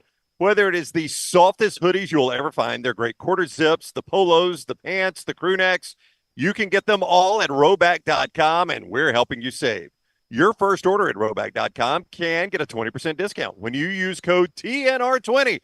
That is Roback.com, code TNR20 for 20% off your initial order at Roback.com. Remember the name Way to Wellness if you're battling weight loss in your life. I'm Jim Dunaway from the next round. There was a time I was over 216 pounds until Way to Wellness helped me lose 45 pounds, and now for over 2 years, they've helped me keep that weight off. Here's their website, aplanforme.com, aplanforme.com. That's a great name for a website because there's no cookie cutter plan. Everything is designed specifically for you. No contract, no sign-up fees, and your first consultation is free at Way to Wellness. The Double Down Media podcast family is live and full of content for all ages. The Mystery Fifth Hour gives the next round host a chance to talk about everything but sports. Pour a glass of Bama and bourbon, our weekly college football conversation while sipping some of the most interesting pours in the bourbon world. And our Not For All Ages podcast, The Last Call. LT takes off the gloves for an in-depth conversation with stars like Taylor Hicks, presented by Redmond Vodka. Find those podcasts and more by searching The Next Round on Apple, Spotify, and on our website, nextroundlive.com. Hey, Lance Taylor from the next round to tell you about my friends at Michelson Laser Vision, located conveniently UAB Highlands. Almost 20 years ago, I went in for the procedure. Only took 12 minutes for both eyes. When I went in, I had 2200 vision. I was legally blind. Now I have 20/15 vision, still 19 years later. Make the call today. Schedule a hassle-free consultation. 969-8100. Dr. Mark Michelson, Dr. Jen Michelson, Michelson Laser Vision. Make sure you tell them the next round sent you. 969-8100 or MichelsonLaserVision.com.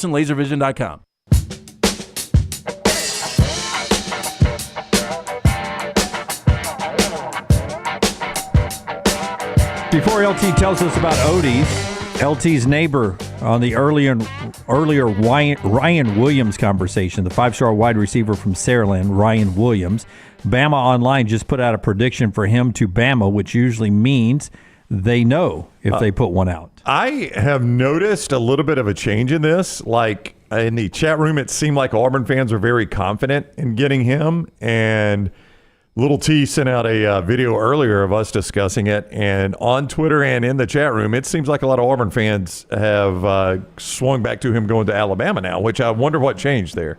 I don't follow recruiting close enough to know. February 2nd, I think, is the Auburn visit. Yeah, now I know he's been in Tuscaloosa a lot, and it seems to have been a positive experience the times he's been in Tuscaloosa. But there again, that last visit to Auburn. And we don't follow recruiting enough to know if these odds mean anything. But, according to On3, it's a 60 or 59% lean Alabama. It's like 28% Auburn. And then, what is that, roughly 13% left over, probably A&M. Paul says Auburn fans don't think he's a good player anymore, so he must be going to Alabama. JT83 wouldn't count Williams anywhere until you see signed, notarized paperwork. That's sort of where I am. JT83, that's why I go last visit, which is Auburn. That's where I thought he would end up.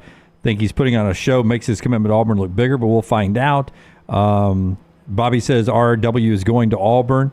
If I could put RW greater than Auburn in a parlay with Auburn plus 3.5 tonight, I'd bet my firstborn. So he likes Auburn plus 3.5 in basketball tonight, and Ryan Williams to Auburn in a two-team or a two-thing parlay tonight. So Bobby is all into that.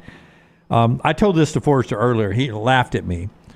I just said if I was a coach and my rival was where Alabama has been and I'm the guy like Hugh Freeze, anytime I could with a big recruit, I would say, make it look like you're going to my rival, man. Make it look like you're going to my rival. And at the last moment, you flip to me, and that makes it be big anyway if you come to me. But it's even bigger for me if you look like you're going to my rival and then you come to me. I would do that if it was Texas A&M, Oklahoma, Texas. I would do it anyway. This is why you don't sell. Yeah, I know. I thought it was a bad idea the first time you mentioned it. Let's just say DeBoer's doing this, and he thinks, let's just use Ryan Williams as the example. He has told him, I'm coming 100%. I got to take this Auburn visit, but I'm there. Well, yeah, keep milking it. When one of those recruits doesn't sign with DeBoer, and they tell everybody, this guy was focused on me saying I was going to my rival, it is going to look so chintzy. No, I'm talking about for Hugh, right?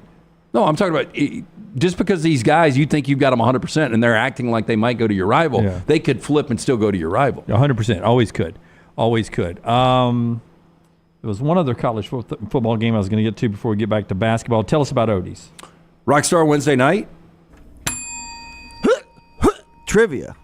Odie's team trivia every Wednesday night, the Crestline location. Make sure you come out, get there a little early. We'll be watching Alabama-Auburn out there. Tips at 6:30, so we might get started a little bit later tonight. But a great place to watch a game, enjoy great food from Rodney Davis. Has been doing it for more than 3 decades now. The award-winning wings, delicious burgers, that great chili. Stop in. 2 locations. The one we'll be at tonight in Crestline. Newest location in Edgewood. It's Odie's Tap. I got something for you real quick. Go ahead. College football. Jordan Schultz, the Schultz Report, which is Bleacher Report's NFL insider, says that Jim Harbaugh is now scheduled to interview with the Falcons for a second time. So he has had 2 interviews with the Chargers. I thought he'd already done 2 with the Falcons. 2 with the Falcons. This will be his second. Are we sure this isn't the third? Well, they say second. I think Belichick's done 2. I think Harbaugh's only done 1 with the Falcons. Meanwhile, according to Schultz, he's been in L.A. this whole time, continuing to have serious discussions with the Chargers. The one place he has not been is doing business for Michigan. That's right. So he was at in Washington, D.C. for the pro-life march and stayed over and went to his brother's game there in Baltimore in the playoffs. Has been in L.A. and appears to be on his way to Atlanta.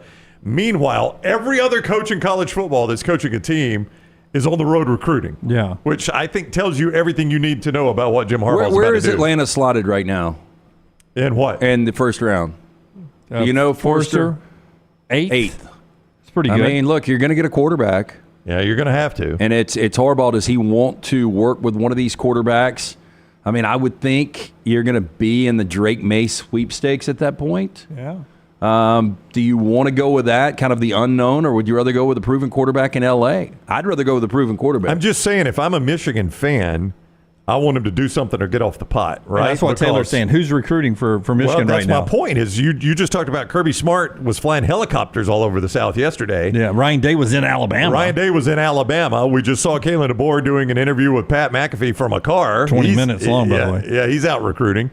I mean, and Jim Harbaugh's off interviewing for jobs and, going to his brother's football game in Baltimore. I'm just telling you, it appears Jim Harbaugh has already checked out for Michigan, and the NFL is imminent. Rockstar, cue up cut number 2, Bruce Pearl, before we wrap with some basketball. One of our listeners DM'd me yesterday on the story behind Caleb Downs in Georgia and why he thinks, and from people he knows, thinks why the Downs family was not in on Georgia.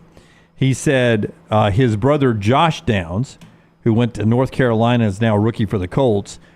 Georgia didn't really pursue Josh Downs and being a Georgia kid, and that sort of pissed the dad off. I don't think Kirby ever repaired that bridge, and that's why Ohio State finished second the first time around.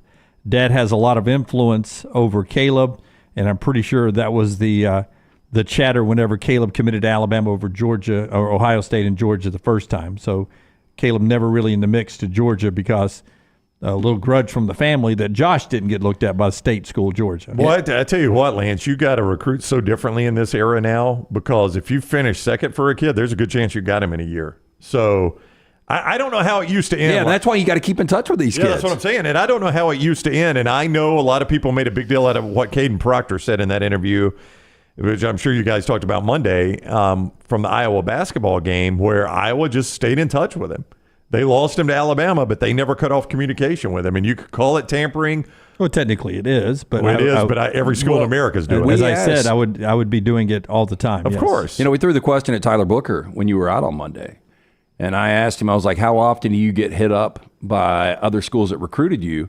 And I think he said he's been hit up one time. Was that right? One time since Coach Saban retired, but not a lot because they know how I feel about Alabama. Yeah.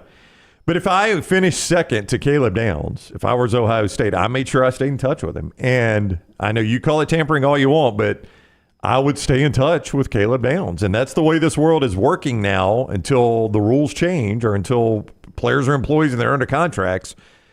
If I finish second for the guy, I got a good shot at getting him next year. Yeah. When I retweeted the audio from Proctor, my point wasn't, people were like, Jim, you don't think Alabama does any of this? My point was, how are we punishing Florida State? I agree completely. Yeah. Yeah. When this is obviously, I know it could be just a coach who cares about the kid, wants to stay in touch with him, but technically by rule he's not supposed to.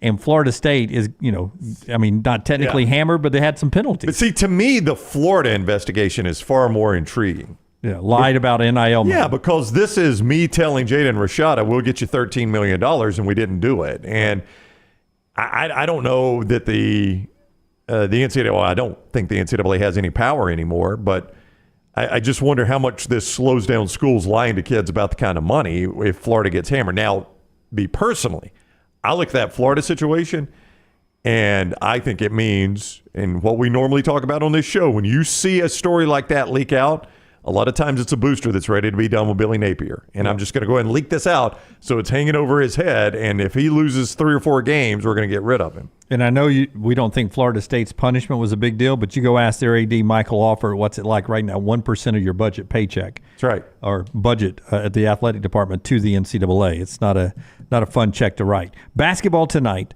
Auburn, number 5 in the Ken Palm Steel. Alabama, number 8. Where's the betting line? Have that ready for me after you listen to Bruce Pearl. Good situation for Alabama or not coming off the loss? Bruce has a feeling. They're just coming off at Tennessee, playing against a team built to beat them a little bit. And now they're going to be playing us. So I would say it's a tough time to get them right now. But we know what the things that we need to do. We know the things that they do well, and we've only played 2 road games in the league, and we had a home court advantage against Vanderbilt, and I didn't think we started particularly well against Arkansas. So this team is not our team is not road tested from a standpoint of but we will be in the next 2 weeks.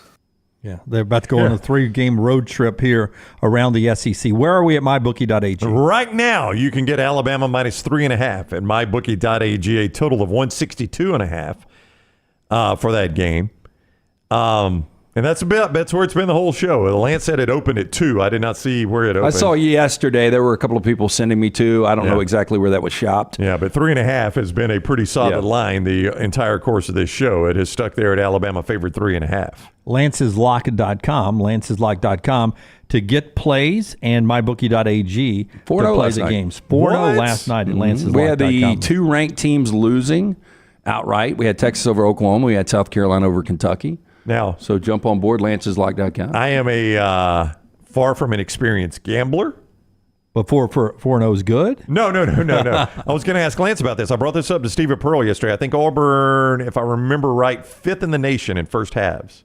They get off the fast starts. Alabama's a 1.5-point favorite in the first half. Would you if you like Auburn overall, you'd probably like Auburn in the first half too. Yeah, look, there's some different angles you can play with that, but basketball is just one of those sports that if I like a side, I would rather just play it for the game, because it would be so typical that Alabama's up 3 at half, Auburn still wins the game. Yeah. I still have more money than I put into mybookie.ag. But you haven't talked about parlays in a while. Yeah, are you off? I'm on parlays, but you know what they are? They're not game parlays anymore. Little T has taught me how to use. By the way, Little T has taught me. Our 20-something social media directors teaching you how to bet. Little T has taught me how to do player props in games, and I parlay those. Like she taught you how to physically do it at MyBookie, or she taught you what to look for? The MyBookie. I couldn't figure out how to work it. And she's like, it's real simple. You just do this, this, and this. So I've been doing a lot of 4-player parlays, in-game parlays, and boy, that's hit all the time. Well, I've hit about 1 out of every 5, which keeps me about the same amount of money. That's good. But I was so frustrating because I won 2 of them on Sunday. If they just marked that ball right on that, I think it was the Moore kid who caught it past the first down marker and they moved it back a yard. And I missed it by half a yard, or I hit 2 different 4-player parlays off of that one placement of the ball. Yeah, you think, but you know who didn't care about throwing a flag or stopping it? The NFL or Tampa Bay. Yeah, sides and totals are so close. If you look at some of these player props, how they hit 83.5 is the total yards. It's right on 83 or 84. It's pretty insane. They owe me $300. That official owes me $350 in my opinion. Was it Bill Vinovich? It was probably his crew. He's doing the Super Bowl. Taylor Swift probably will be there too. That's our show. We'll see you from Tuscaloosa later on tonight. Follow us on social media at Next Round Live. Thumbs up, hearts, bells, all the jingles there at Next Round Live. Until next time, God bless you. God bless America.